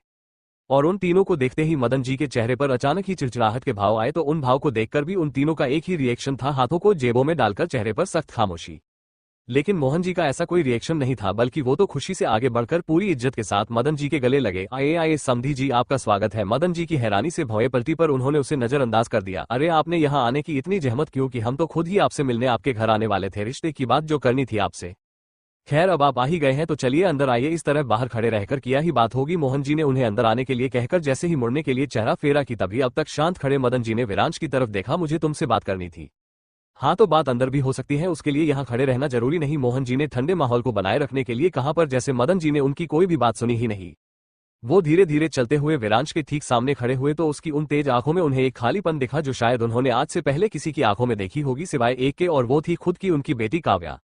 उन्होंने जल्दी से चेहरे का रुख दूसरी ओर किया तो विरांश उनकी इस हरकत पर एक ना दिखने वाली मुस्कुराहट लिए गर्दन को झटक कर बोला, मैं जानता था मेरे बारे में इतना कुछ जानने के बाद आप यहाँ जरूर आएंगे, पर इतनी जल्दी और इतने सुबह ये एक्सपेक्टेशन के बाहर था। विरांश मोहन जी ने गुस्से से उसे टोक दिया, नहीं आना चाहता था पर किया करूं, अपनी बेटी की आंखों में आंसू भी तो नहीं देख सकता। मदन जी की कलकलाहट निकली लेकिन उसी के साथ ही अब उनके शब्दों में जोर लगना बंद हो गया। आंखों से चश्मा उतारा और उसे कुर्ते की सबसे ऊपरी हिस्से की ढीली जेब में रख लिया। काव्या सही कहती है, तुम गलत नहीं हो, बस गलत तुम्हारा साथ हुआ है। विरांश की अचानक ही तैयारियां चढ़ गई पर फिर भी खामोश रहकर बड़ी ही गौर से वो उनकी बात सुनता रहा। मेरे लाख बार कहने पर भी वो बस एक ही बात कहती है कि तुम बुरे नहीं हो, उसके लिए तो बिल्कुल नहीं। जो शायद कहीं न कहीं अब मुझे भी लगता है, क्योंकि जिस बच्चे ने अपनी ही आंखों के सामने अपने ही परिवार को खोते हुए देखा हो वो इंसान चाहकर भी किसी और के माँ बाप से उसके बच्चे को दूर नहीं कर सकता। आवाज में ठहराव आए तो उन्होंने खुद को संयत रखने के लिए सांस खींची और फिर से विरांश की आंखों में झांकते हुए बोले, मैं तुम्हें जितना गलत समझता था शायद तुम उतने भी गलत नहीं हो। मेरी बेटी को एक ऐसे इंसान से बचाया जो उसका अपना होकर भी उसे नुकसान पहुंचा सकता था। उसके लिए मैं तुम्हारा जितनी बार भी शुक्रिया करूं वो कम होगा। तुम्हारे लिए मेरे मन में जितनी भी गलत फहमी थी काव्या को लेकर वो आज से सब खत्म हो गई। उनके चेहरे पर वो नाराजगी की मोटी परत हटकर विरांश के लिए सहानुभूति के भाव छलक आए। ये तो बहुत अच्छा हुआ, मतलब आज से सारी गलतफहमियां दूर हो गई। मोहन जी के मन में एक सुकून सा उतरा लेकिन उतनी ही जल्दी वो निराशा में डूब गए जब उन्होंने मदन जी की बात सुनी। मेरे मन में अब तुम्हारे लिए भले ही कोई भी नाराजगी या नफरत नहीं है, पर फिर भी मैं अपनी बेटी का रिश्ता तुम्हारे साथ नहीं जोड़ सकता। मदन जी ने तो बड़ी ही आसानी से विरांश के सामने हाथ जोड़कर अपनी बात कह दी, पर अब लगा मानो जैसे उस जगह को किसी भारीपन ने अपने चपेटे में ले लिया हो। वहां खड़े मोहन जी और विरांश के पीछे नयन और विवान को भी हवा में भारी बोझ का एहसास होने लगा। ये आप क्या कह रहे हैं समधी जी, आप होश में भी है? मदन जी अब मोहन जी की तरफ घूमे और एक नजर विरांश की तरफ डाली जिसकी आंखें अब हैरानी से उन्हें ही देख रही थी। मुझे माफ करिए अगर मेरी बात का आपको बुरा लगा हो, पर क्या आप एक बार मेरी जगह खुद को रखकर देख सकते हैं? कैसे कोई बाप फूलों में पली अपनी ही बेटी को किसी कांटों से भरे महल में छोड़ सकता है जहां सिर्फ अपराध की ही दुनिया हो? कैसे कैसे मैं काव्या को आप लोगों को सौंप दूं? नहीं, ये मुझसे नहीं होगा। मैं उसकी खुशी के लिए उसकी हर जिद पूरी कर सकता हूं, पर ये नहीं। नयन और विवान ने पीछे से ही उसके कंधे पर हाथ धसाया तो उसने इशारे से गर्दन नामे हिला दी, जिसके बाद से ही दोनों खुद भी विरांश की तरह ही शांत खड़े हो गए। पर उनके अभी भी एक बात समझ नहीं आई कि आखिर वो अभी तक चुप क्यों है। मैं मानता हूं तुम गलत नहीं हो, पर तुमने जो किया वो गलत था, बल्कि तुम जो करते हो वो सब गलत है। और एक बाप कैसे उस इंसान के हाथ में अपनी बेटी का हाथ दे जो लोगों को ऐसे मरता है जैसे उसे उनके किसी भी दर्द से फर्क नहीं पड़ता। तो बस यही वजह है आपकी। विरांश ने शब्दों से नाराजगी जताई तो मदन जी ने कुछ सेकंड के लिए सिर झुकाया और फिर झटके से उसकी तरफ देख बोले, नहीं, सिर्फ यही वजह नहीं है, वजह बहुत सी है, जिसमें से एक वजह ये भी है कि तुम्हारा और काव्या का एक साथ रहना मुमकिन नहीं है। कहाँ तुम अंधेरी और गैर कानूनी दुनिया से जुड़े हुए हो और कहाँ हमारी काव्या साधारण से परिवार की साधारण जिंदगी जीने वाली मामूली लड़की। इसलिए मैं तुम्हारे सामने हाथ जोड़ता हूं, काव्या से दूर रहो, चले जाओ, उसकी जिंदगी से खुश रहने दो उसे हमारे बीच। क्या वाकई में मेरे दूर जाने से वो खुश रहेगी? विरांश ने सीधा मगर उदासी से भरकर सवाल किया तो मदन जी ने आंखें मींची और आंखों में आए नमी को पीते हुए उनकी आवाज खुद ब खुद धीमी होती चली गई। जब तुम उससे दूर रहोगे तो भले ही वक्त लगे, पर वो तुम्हें भूल जाएंगी। तुम अपने परिवार से अलग हुए हो, इसलिए माँ बाप के प्यार की कीमत क्या होती है वो तुम अच्छे से समझते होंगे। तो क्या तुम चाहते हो काव्या तुम्हें चुनकर हमें खो दे, हमारे उस प्यार से महरूम रहे जो तुमसे बचपन में ही छीन लिया गया था? नहीं, तुम ऐसा नहीं चाहोगे, उसके लिए तो बिल्कुल नहीं। एक मिनट, आप हमारे घर पर आकर मेरे भाई से इस तरह से बात नहीं कर सकते। विवान ने किलकिलाहट से पुकार भरी कि उससे पहले ही विरांश ने उसका हाथ दबा दिए। लेकिन क्यों इस तरह चुप होकर खड़ा है तू? विवान फिर तिलमिलाकर रह गया विरांश की सादी उस खामोशी पर। मुझे लगता है तुम मेरी बात समझ गए हो, इसलिए उम्मीद करता हूं कि अपने लिए ना सही उसकी खुशी के लिए तुम उससे दूर रहोगे, उसे अपनी इस बनाई गई अंधेरी दुनिया से उसे दूर रखोगे। और अगर तुमने ऐसा कर लिया तो मैं मान जाऊंगा कि तुम काव्या से सच्चा प्यार करते थे, जिसकी खुशी के लिए तुमने उसे खुद से भी जुदा कर दिया। मदन जी अपनी आखिरी बात कही और मोहन जी की तरफ हाथ जोड़े और वहां से निकल गए। विरांश, रोको उन्हें समझाने की कोशिश तो करो। मोहन जी तड़प उठे, लेकिन विरांश ने जैसे कसम खाकर रखी थी, जाने दीजिए उन्हें, वो कुछ नहीं समझेंगे। चुप रहो तुम। मोहन जी विरांश की इतनी लापरवाही सी बात सुनकर दांत पीसते हुए खुद बाहर की तरफ दौड़ पड़े तो उनके पीछे पीछे विवान और नयन भी उनके साथ चले गए। अब अगर कोई तन्हा बचा तो वो बस विरांश था। रोने का मन बिल्कुल नहीं किया, ना ही उसे मदन जी की किसी बात का बुरा लगा। बस दिल में एक सवाल जरूर आया, किया सच में मैं किसी को अपनी जिंदगी में डिस्टर्ब नहीं करता? किया मुझे भी खुश रहने का हक नहीं है? किया मैं हमेशा ही उन्हें खोता रहूंगा जिन्हें मैं प्यार करता हूं? दिल में सवाल तो बहुत आए, पर जवाब किससे मांगे उसे यही समझ नहीं आया। लगता है भगवान भी मेरे साथ गेम खेलने के मूड में है, तभी तो इतने पास आकर भी मुझे इतनी दूर जाने के लिए मजबूर कर रहे हैं। उसने एक बार ऊपर की तरफ देखा और फीका सा मुस्कुरा दिया, लेते रहिए, जितने इम्तिहान लेने हैं ले लीजिए, लेकिन याद रखिए आज मेरा वक्त नहीं है, पर जब आएगा तब आप भी मुझसे जीत नहीं पाएंगे। रुकिए, मोहन जी की आती पीछे से उस आवाज ने मदन जी के पैर वही रोके तो वो भी उनकी तरफ मुड़ गए। आपको क्या लगा आप यहाँ आएंगे और मेरे ही सामने मेरे बच्चे के पुराने जख्म को खुरेंदेंगे तो मैं चुप रहूंगा? नहीं, अभी मरा नहीं हूं मैं। जो उसे कोई भी आकर यह एहसास दिलाए कि वो अनाथ है, अनाथ नहीं है, वो मैं हूं। उसके साथ मोहन जी की अपने ऊपर निकलती चिड़चिड़ाहट पर मदन जी ने उन्हें बदले में कुछ नहीं कहा, बल्कि वो खुद ही उनके सामने हाथ बांधकर खड़े हो गए।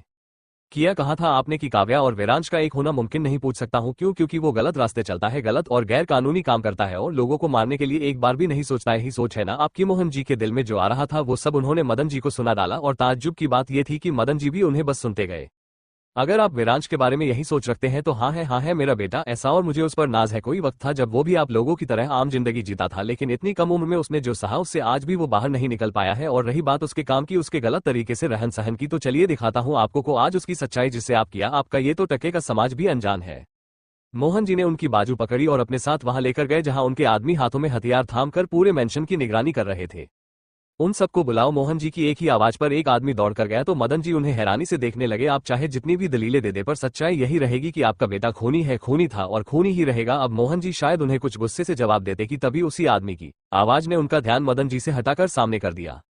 सर, वो लोग आ गए तो वही। अब मदन जी भी आंखों में हैरानी के भाव लाकर सामने खड़ी उन लड़कियों से लेकर बूढ़ी औरतों के साथ छोटे बच्चे भी खड़े देखे, जिनकी आंखों में चमक और होठों पर मुस्कुराहट थी। कितने मासूम दिखते वो, और यही मासूमियत देखकर मदन जी से रहा नहीं गया। कौन है ये लोग? ये वो लोग हैं जिनके लिए विरांश किसी फरिश्ते से कम नहीं। मदन जी ने झटके से उनकी तरफ देखा, लेकिन मोहन जी आगे बढ़े और एक कम उम्र की लड़की के सिर पर हाथ रखकर दुखी स्वर में बोले, ये कल्पना है कहने को तो इसका भी एक सुखी परिवार था, लेकिन उस परिवार को भी किसी ने बर्बाद कर दिया। मदन जी के पैर कांप उठे, लेकिन वो फिर भी उन्हें सुनते रहे। ये इस छोटे से बच्चे को देखिए, क्या गलती थी इसकी कि इसे भी इसके परिवार से दूर करके इसे अनाथ बना दिया। और ये जो महिलाएं देख रहे हैं आप, इन्हें बेचकर विदेश में इनकी तस्करी की जा रही थी। दिल दहल जाता है सोचकर कि अगर विरांश ने उस दिन सही वक्त पर इन लोगों की मदद ना की होती तो शायद इनकी जिंदगी बद से बदतर हो गई होती। आपको क्या लगता है विरांश बेवजह हो लोगों को मारकर उनके दिल में खौफ पैदा करता है? नहीं, अगर वो किसी की जान लेता है तो बस इन जैसे मासूमों की जिंदगी को बचाने के लिए जो किसी जानवर की चुंगल में फंसकर बर्बाद हो रही होती है। मदन जी के दिल में टीस सी उठी तो मोहन जी ने इशारा किया और वो सब वहां से चले गए। ये मत समझिएगा कि मैं आपको ये सब विरांश की सफाई में बोल रहा हूं, लेकिन क्या है ना, जब आप जैसे समझदार इंसान इतनी बेवकूफी भरी बातें करते हैं तो कभी कभी उन्हें भी सच्चाई का आईना दिखा ही देना चाहिए, क्योंकि जरूरी नहीं जो जैसा दिखता है वो अंदर से भी वैसा ही हो। भले ही दुनिया के लिए विरांश जैसा भी है, पर हमारे लिए वो किया है कैसा है ये हम बहुत अच्छे से जानते हैं, और हम ही क्यों, उसे तो आपकी बेटी भी समझती है। लेकिन अफसोस कि आप एक पिता होकर अपनी बेटी की आंखों में सच्चाई नहीं देख पाए। क्या आपको अभी भी लगता है कि आपकी बेटी का लिया फैसला गलत साबित होगा? मदन जी तो जैसे चुप्पी साध गए, क्योंकि शब्दों में अब मोहन जी से लड़ना उनके बस का नहीं था, इसलिए वो पलटकर वहां से जाने लगे। 1 मिनट मोहन जी ने उन्हें आवाज लगाई तो वो बिना पीछे मुड़े वही अपनी जगह रुक गए। शायद मैंने आपसे से जिस तरीके से बात की उसके लिए हो सकता है कि आपको बुरा लगा हो। मदन जी उनकी नरमियत पर चौंक कर पीछे मुड़े तो मोहन जो को अपने सामने हाथ जोड़े देख उनका सिर अपने आप ही झुकता चला गया। उसने आज तक जो भी किया शायद वो आपकी और वाकई लोगों की नजरों में गलत होगा, और शायद इसलिए किसी को भी उसकी अच्छाइयां नहीं बल्कि सिर्फ उसकी खामियां ही नजर आती है। लेकिन मेरे कहने से न सही, कम से अपनी बेटी की खुशी के लिए ही सही, बस एक बार उसे समझने की कोशिश कीजिए, क्योंकि जिस दिन आपने विरांश की खामियों को अपने इस गुस्से और नफरत भरी निगाहों से देखना छोड़ देंगे उस दिन आपको समझ आएगा कि आपकी बेटी कितनी सही थी। उस दिन आप खुद महसूस करेंगे कि जो इंसान दूसरों की खुशियों के लिए अपने व्यक्तित्व पर दाग लगवा सकता है वो अपने प्यार के लिए किया नहीं कर गुजरेगा। मोहन जी अभी भी उनके सामने हाथ जोड़े हुए थे कि तभी उनके पीछे नयन और विवान आकर उनका साथ देते हुए बोले, हमने जो किया उसके लिए हम भी आपसे माफी मांगते हैं। हम आपको तकलीफ देने के लिए ये सब नहीं करते आ रहे थे, बल्कि वजह तो आप भी अब तक जान ही गए हैं, तो आप अभी भी क्यों विरांश को गलत समझे हुए हैं? नयन ने आंखें कसकर बंद की और फिर सांस खींचने के बाद उसने बहुत ही हल्के लहजे में कहा, हम विरांश के भले ही सगे भाई नहीं है लेकिन उससे कम भी नहीं है। हम उसके लिए जितना कर सकते हैं उससे कई ज्यादा वो हमारे लिए कर सकता है, क्योंकि हमारा रिश्ता भले ही खून का ना सही पर हम तीनों के बीच जो प्यार है वो हर खून के रिश्ते से कई ऊपर है। विवान मोहन जी के आगे आकर मदन जी के सामने खड़ा हो गया। मैं यहाँ भले ही उम्र में सबसे छोटा हूँ, लेकिन इतना तो मुझे भी समझ आता है कि अगर हम किसी के साथ खुश हैं तो आप चाहे उस इंसान को दुनिया के किसी भी छोर में ले जाए, वो खुशी आप कभी भी दोबारा उस इंसान के चेहरे पर नहीं देख पाएंगे। और अगर ये बात मैं समझता हूँ तो आप कैसे अपनी बेटी की खुशी को नजरअंदाज कर सकते हैं? मदन जी के चेहरे पर पीला रंग छाता हुआ नजर आया, लेकिन वो क्या बोले इससे अच्छा उन्होंने चुप रहना ही बेहतर समझा। आपको यही फिक्र है ना कि काव्या हम जैसे बुरे लोगों के साथ इस गलत कमाई से बने घर में कैसे रहेगी, तो आप उसकी फिक्र मत कीजिए, क्योंकि ये जो जिन्नू है ना ये काव्या को अपनी बेटी की तरह प्यार करते हैं।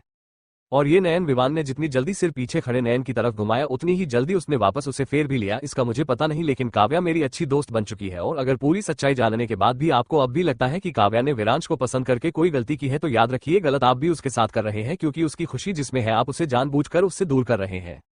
कम से कम हम पर न सही लेकिन अपनी बेटी पर तो यकीन कीजिए, उसके लिए फैसले पर भरोसा कीजिए। क्या आपको वाकई में लगता है कि काव्या के लिए विरांश ठीक नहीं है? मदन जी किया बोलते, क्योंकि सबको सुनकर शब्द तो बचे नहीं थे उनके पास। हमने कभी भी किसी के सामने हाथ नहीं जोड़े, लेकिन आपके सामने जोड़ रहे हैं। प्लीज इस बार मेरे भाई की खुशी उससे मत छीनिए। दरवाजा जैसे ही खुला कि काव्या जो मालिनी जी के साथ उदास चेहरे पर भी मुस्कुराहट लाकर काम में उनका हाथ बटा रही थी, जब उसने मदन जी की तरफ देखा तो वो दौड़कर उनकी तरफ गई। पापा आप ठीक है? काव्या की आवाज में फिक्र सुनकर अब तक मालिनी जी भी सारा काम छोड़ वहां आ गई। हाँ मैं ठीक हूँ, मदन जी ने अपनी दबी दबी जुबान से कहा, लेकिन काव्या को उनका ऐसा व्यवहार कुछ अजीब लगा। आप रोए हैं किया? नहीं तो उन्होंने जल्दी से आंख रगड़ने के लिए हाथ बढ़ाया कि काव्या ने उन्हें ऐसा करने से रोक दिया। आपकी आंखें इतनी लाल क्यों है? वो तो बस आंख में कोई छोटा कीड़ा चला गया था जिससे मैंने हाथों से आंखों को रगड़ लिया था, इसलिए हो सकता है इन्फेक्शन की वजह से आंखें लाल हो गई हो। पापा आप जानते हैं ना आपको झूठ बोलना नहीं आता, और मेरे सामने तो आपका झूठ बिल्कुल नहीं चलता। काव्या ने जैसे ही ये शब्द कहे तो मदन जी ने उसकी बात पर बस होठों पर हल्की मुस्कुराहट सजा ली और उसके गालों को हल्के से छूते हुए बोले, मैं सच कह रहा हूँ। ठीक है अगर आप कह रहे हैं तो मान लेती हूँ, लेकिन ये बताइए आप इतनी सुबह कहाँ गए थे? मदन जी की अचानक ही हाफी चली तो काव्या घबराकर उन्हें अंदर ले आई और उन्हें कुर्सी पर बैठाकर पानी का ग्लास उनके आगे कर दिया, जिसके बाद मदन जी को कुछ राहत मिली और वो काव्या की दुखती उन आंखों में देख फिर एक झूठ बोलने को तैयार हो गए। मुझे कमरे में घुटन सी महसूस हो रही थी तो सोचा सुबह की सैर कर लूं। घुटना आप सच में ठीक है ना? मालिनी जी भी अब घबरा गई तो काव्या भी अपनी भर्राए आंखों से मदन जी से बोली, प्लीज बोलिए ना पापा आप ठीक तो है? चलिए हम अभी हॉस्पिटल चलते हैं। उसकी जरूरत नहीं है, मैं कह रहा हूं ना मैं ठीक हूं। लेकिन पापा मैं सच में ठीक हूं, मदन जी ने कहा तो काव्या ने गर्दन हिलाई और जाने लगी, पर तभी मदन जी ने उसका हाथ पकड़ा तो वो हैरान हो उठी। यहाँ बैठो मुझे तुमसे बात करनी है। वो बैठी लेकिन चेहरे पर कई सवाल खड़े हो गए। मदन जी ने जब उसे ध्यान से देखा तो उन्हें एहसास हुआ कि काव्या की आंखों में कितना खालीपन आ चुका है, चेहरे पर भी हमेशा से रहने वाली चमक जैसे कहीं खो सी गई है, और ये सब देख उनका दिल एक अनकहे दर्द में घिर गया। उन्होंने काव्या के सिर पर हाथ रखा तो काव्या ने आंखों में आई नमी को छुपाने के लिए पलकें नीचे झुका ली। तुम्हें जो पसंद नहीं है उसे करने की कोई जरूरत नहीं है। तुम्हें पलके उठी थी लेकिन हिम्मत नहीं हुई कि वो मदन जी से कुछ बोल सके, जिसे समझ मदन जी ने ठंडी सांस ली और मुस्कुरा दिए, तुम अगर अभिषेक से शादी करने के लिए तैयार नहीं हो तो मैं तुम्हें अब मजबूर नहीं करूंगा। ये आप मालिनी जी ने कुछ कहना चाहा तो मदन जी ने उन्हें हाथ दिखाकर उन्हें शांत रहने को कहा।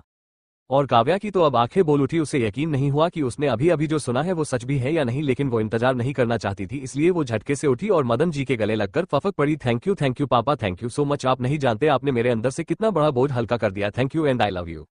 मदन जी अपनी बेटी की खुशी में उसका साथ देते हुए उसकी पीठ पर थपथपी देकर बोले, एक जबरदस्ती का फैसला मैंने तुम पर थोपना चाहा जो तुम्हें पसंद नहीं था, तो अब बताओ अपनी उस पसंद किए फैसले से कब मिलवाओनी।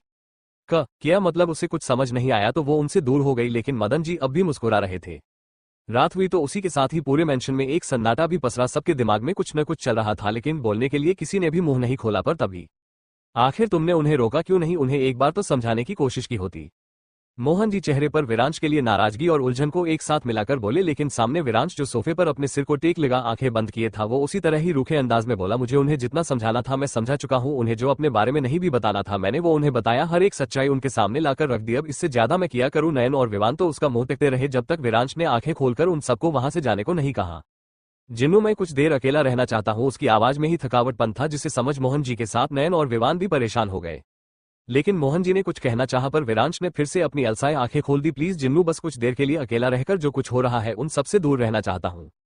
मोहन जी उसे इस वक्त अकेला छोड़ना तो नहीं चाहते थे, पर विरांश के आगे उनकी एक नहीं चली, जिसके बाद उन्होंने गहरी सांस खींची और गर्दन हिला दी। ठीक है, तुम जैसा चाहता हो वैसा ही होगा। तुम अगर कुछ देर अकेले रहना चाहते हो तो कोई भी तुम्हें परेशान नहीं करेगा। मोहन जी अपनी जगह से उठे और मायूसी के साथ वहां से चले गए, लेकिन नयन और विवान अभी भी वही उसके साथ बैठे रहे। और विवान कुछ बोलने के लिए उसकी तरफ बढ़ा कि पीछे से नयन ने उसके कंधे पर हाथ रख उसे रोक दिया। विवान पीछे मुड़ा तो नयन ने गर्दन इशारे से नमे कर दी, उसे कुछ देर ऐसे ही रहने दो। लेकिन हम उसे इस तरह अकेले कैसे छोड़ सकते हैं, और तब जब उसे हमारी जरूरत है और तुझे दिख नहीं रहा है किया। भले ही वो बाहर से चुप हो पर अंदर से वो शांत नहीं है, जानता हूं, इसलिए तुझे रोक रहा हूं। उसे कुछ वक्त के लिए हमें अकेला छोड़ देना चाहिए। इतना कमजोर नहीं है वो कि किसी के बातों को अपने दिल से लगाकर रखे। पर फिर भी विवान नयन ने उसे टोका तो वो झुंझलाकर उसके हाथ को झटक कर चला गया, जिसके बाद नयन विरांश की तरफ मुड़ा और उसे देखकर वो भी विवान के पीछे चलता चला गया। सब चले गए तो पूरे लिविंग हॉल में एक सूनी शांति छा गई। विरांश की आंखें अभी बंद थी और उसके कानों में मदन जी के बस वही शब्द गूंजते, मेरी बेटी की जिंदगी से दूर चले जाओ। सिर में दर्द उठा तो वो अपने हाथों से खुद ही अपने सिर को दबाने लगा कि तभी उसे अपने सख्त हाथों पर किसी के मुलायम हाथों का एहसास हुआ। तो झटके से उसकी आंखें खुली और वो पीछे पलटा और काव्या को वहां देख हैरान रह गया। तुम? लेकिन काव्या उसके ऐसे रिएक्शन देख बस मुस्कुरा दी और उसका सिर फिर से टेक लगाते हुए बोली, तुम उठ क्यों गए? तुम्हारे सिर में दर्द है ना? लाओ मैं दबा देती हूँ। उसने जैसे ही उसके सिर पर हाथ रखा कि विरांश ने उसका हाथ अपने सिर से हटाया और उसकी तरफ देख गुस्से में बोला, मैंने तुमसे कुछ पूछा है, इस वक्त यहाँ क्या कर रही हो? उसके इस तरह से चिल्लाने पर काव्या के चेहरे की वो खिली खिली सी मुस्कुराहट अब बुझने लगी, पर उसने ज्यादा न सोचकर फिर से मुस्कुराहट बरकरार रखी। मैं यहाँ तुमसे मिलने आई थी, वो किया है ना मुझे तुम्हें कुछ बताना। वो पूरी बात अपनी विरांश को समझता पाती कि उससे पहले ही विरांश उस पर गुस्से से भड़क उठा। तुम्हें समझ आ रहा है कि तुम क्या कह रही हो? इस वक्त तुम सिर्फ मुझसे मिलने के लिए इसलिए आई क्योंकि तुम्हें मुझे कुछ बताना था। टाइम देखा है तुमने, और इतनी रात को तुम घर से बाहर निकली ही क्यों? जो बताना था वो सुबह भी तो बता सकती थी, या फिर तुम्हारे पास तुम्हारा फोन नहीं है? विरांश का अपने ऊपर इस तरह इतना गुस्सा करना काव्या को अब खलने लगा। कुछ हुआ है? किया मैंने कुछ गलत कहा था? तुम इतने नाराज क्यों हो? उसकी आंखों में मासूमियत इतनी थी कि कुछ देर के लिए विरांश भी शांत पड़ गया, पर फिर से मदन जी के शब्द उसे अपने अंदर कुछ तोड़ते हुए महसूस हुए तो वो फिर से अपनी आवाज को ऊंची रखकर बोला, तुम्हारी बेवकूफी पर तुम्हें क्या लगता है मुझे खुश होना चाहिए? तुम इतनी रात के अकेले घर से बाहर निकलकर यहाँ आ गई, जानती हो ये कितना खतरनाक हो सकता था अगर कुछ हो जाता तो। पर कुछ हुआ तो नहीं, काव्या ने कहा, लेकिन विरांश का ध्यान इस वक्त कहीं और ही उसे ले जा रहा था, जिसकी वजह से पता नहीं वो काव्या पर न जाने क्यों बेवजह ही गुस्सा निकालता चला गया। पर अब काव्या की आंखों में जैसे ही उसकी वजह से आंसू आए कि उसका दिल बेचैनी से धड़क उठा और उसने खुद पर काबू पाया, लेकिन आंखों ने कसकर पलके भींच ली। देखो, मैं तुम पर इस तरह गुस्सा नहीं करना चाहता था, पर इस वक्त मैं बहुत परेशान हूं, इसलिए कुछ देर अकेले वक्त बिताना चाहता था, उसने धीमी आवाज में कहा। पर अब काव्या उससे नजरें नहीं मिला रही थी, बल्कि वो तो गर्दन नीचे झुकाए अपनी आंखों से बहने वाले आंसुओं को धीरे से अपनी हथेली से रगड़ती। तो सॉरी, पता नहीं कैसे किसी और का गुस्सा तुम पर निकल गया। वो उसे जैसे ही छूने के लिए बढ़ा कि काव्या खुद में ही सिमटकर पीछे हो गई, और ये देख विरांश को मानो जैसे खुद से ही नफरत हो उठी। ऐसे कैसे उसकी वजह से काव्या की आंखों में आंसू आ गए? आखिर क्यों वो उस पर अपनी नाराजगी जताने के लिए उसे दुखी कर सकता है? काव्या, तुम एक तड़प लिए विरांश ने उसे कुछ कहना चाहा, पर तभी उसी बीच मोहन जी वहां आ गए। क्या हुआ? तुम किससे इस तरह से बात कर रहे थे विरांश? लेकिन जैसे ही मोहन जी की नजर आंखों में ललामी और चेहरे पर उदासी लिए सामने खड़ी काव्या पर गई तो वो खुद अचंभे से बोल पड़े, काव्या बेटी तुम यहाँ? वो भी इस वक्त दीवार पर लगी घड़ी की तरफ चेहरा घुमाया तो वो और भी हैरान रहेगा। वो उससे कुछ पूछते कि तभी मोहन जी के पीछे अपने कमरे से निकलकर विवान और नयन भी आ खड़े हुए, और उनके चेहरे के भाव भी बिल्कुल मोहन जी की तरह ही सेम थे। काव्या को अपने सामने देखकर, काव्या तुम यहाँ? विवान ने पूछा और उसके पास जाकर खड़ा हो गया। क्या हुआ? तुम अचानक इस तरह इतनी रात को यहाँ क्या कर रही हो? सब ठीक तो है विवान के साथ। मोहन जी और नयन भी उसके इस सवाल के जवाब का इंतजार करने लगे, पर काव्या ने कोई जवाब नहीं दिया और गर्दन को बस झुकाए चुप ही रही। अरे यार कुछ तो बोलो, एक तो वैसे भी आधी रात को यहाँ आकर हमें आधा हार्ट अटैक दे चुकी हो, अब किया चुप्पी साध कर हमें सीधे ऊपर पहुंचाने का इरादा है। देखो मैं कह रहा, मुझे भरी जवानी में मरने का कोई शौक नहीं है, चुप करो। मोहन जी ने उसे डांट कर चुप कराया तो विवान छोटा सा मुंह लेकर उसे सिकोड़ते हुए साइड हट गया। विवान की बेवजह की बकवास पर मोहन जी ने उसे चुप रहने को कहा तो वो अपना मुंह सिकोड़कर नयन के बगल में खड़ा हो गया। इसलिए कहता हूं कम बोला कर, नयन झुककर उसके कान में बोला तो विवान ने उसकी तरफ घूर दिया, जिसके बाद नयन टेढ़ी नजर करते हुए सीधा खड़ा हो गया। काव्या अभी भी गर्दन नीचे किए और आंखों की पलकों को भिगोए हुए चुप खड़ी थी, जिसे देख मोहन जी ने सबसे पहले तो उसे सोफे पर बैठाकर पानी का ग्लास लाकर उसे पानी पिलाया और फिर उसके सिर पर हाथ रख बहुत ही मीठी आवाज में पूछते हुए बोले, अब बताओ क्या हुआ है, कुछ हुआ है क्या जिसकी वजह से तुम्हें इतनी रात को यहाँ आना पड़ा, घर में सब ठीक तो है। काव्या ने फीके चेहरे के साथ गर्दन हिलाई तो विरांश के साथ बाकी लोग भी अब हैरान हुए, लेकिन उन्हें अभी भी कुछ समझ नहीं आया। तो मोहन जी ने कहा, तुम्हारे घर वालों को मालूम है कि तुम यहाँ हो, खासकर तुम्हारे पापा को।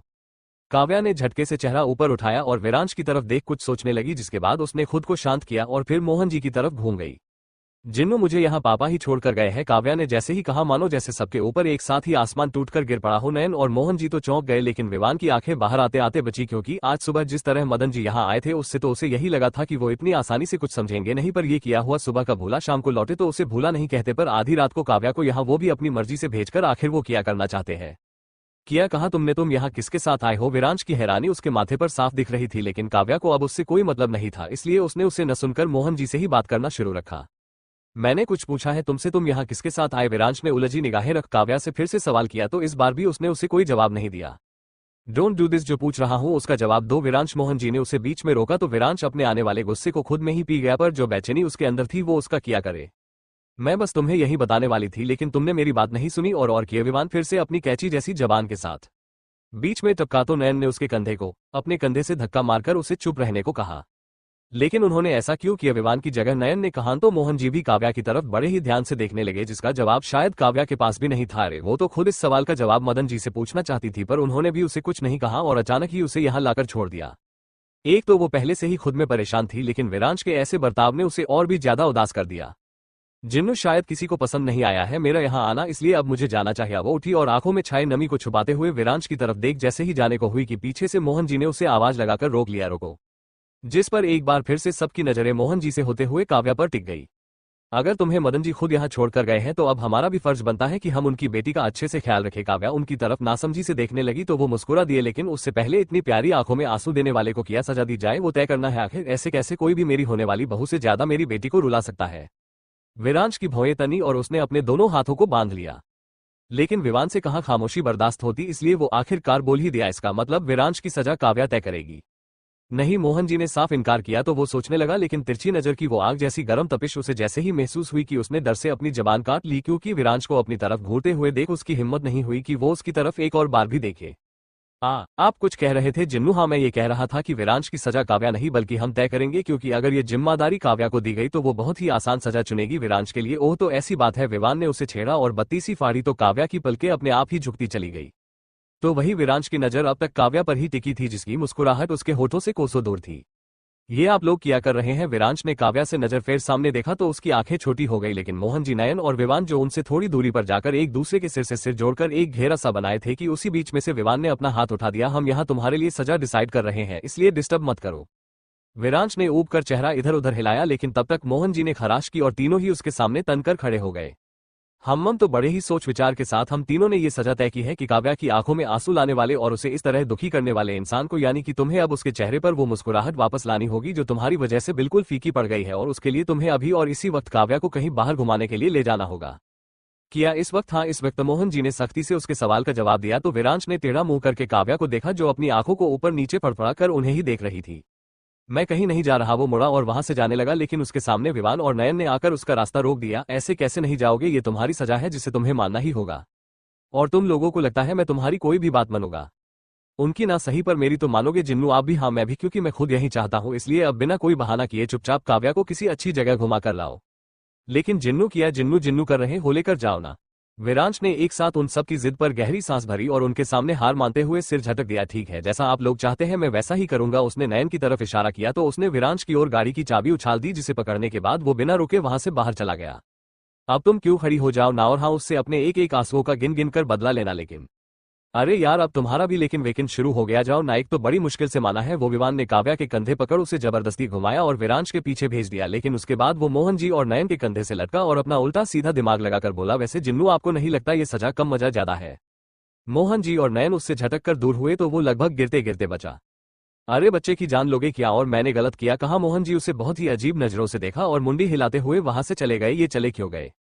रुक मैं पूछ कर आता हूँ, नयन ने बेमन उसे जवाब दिया और खुद भी अपने रास्ते चला गया। अब इन दोनों को किया हुआ चचेक तो पता नहीं इन सबको मुझसे क्या प्रॉब्लम है, जब देखो मुझसे दूर ही भागते हैं।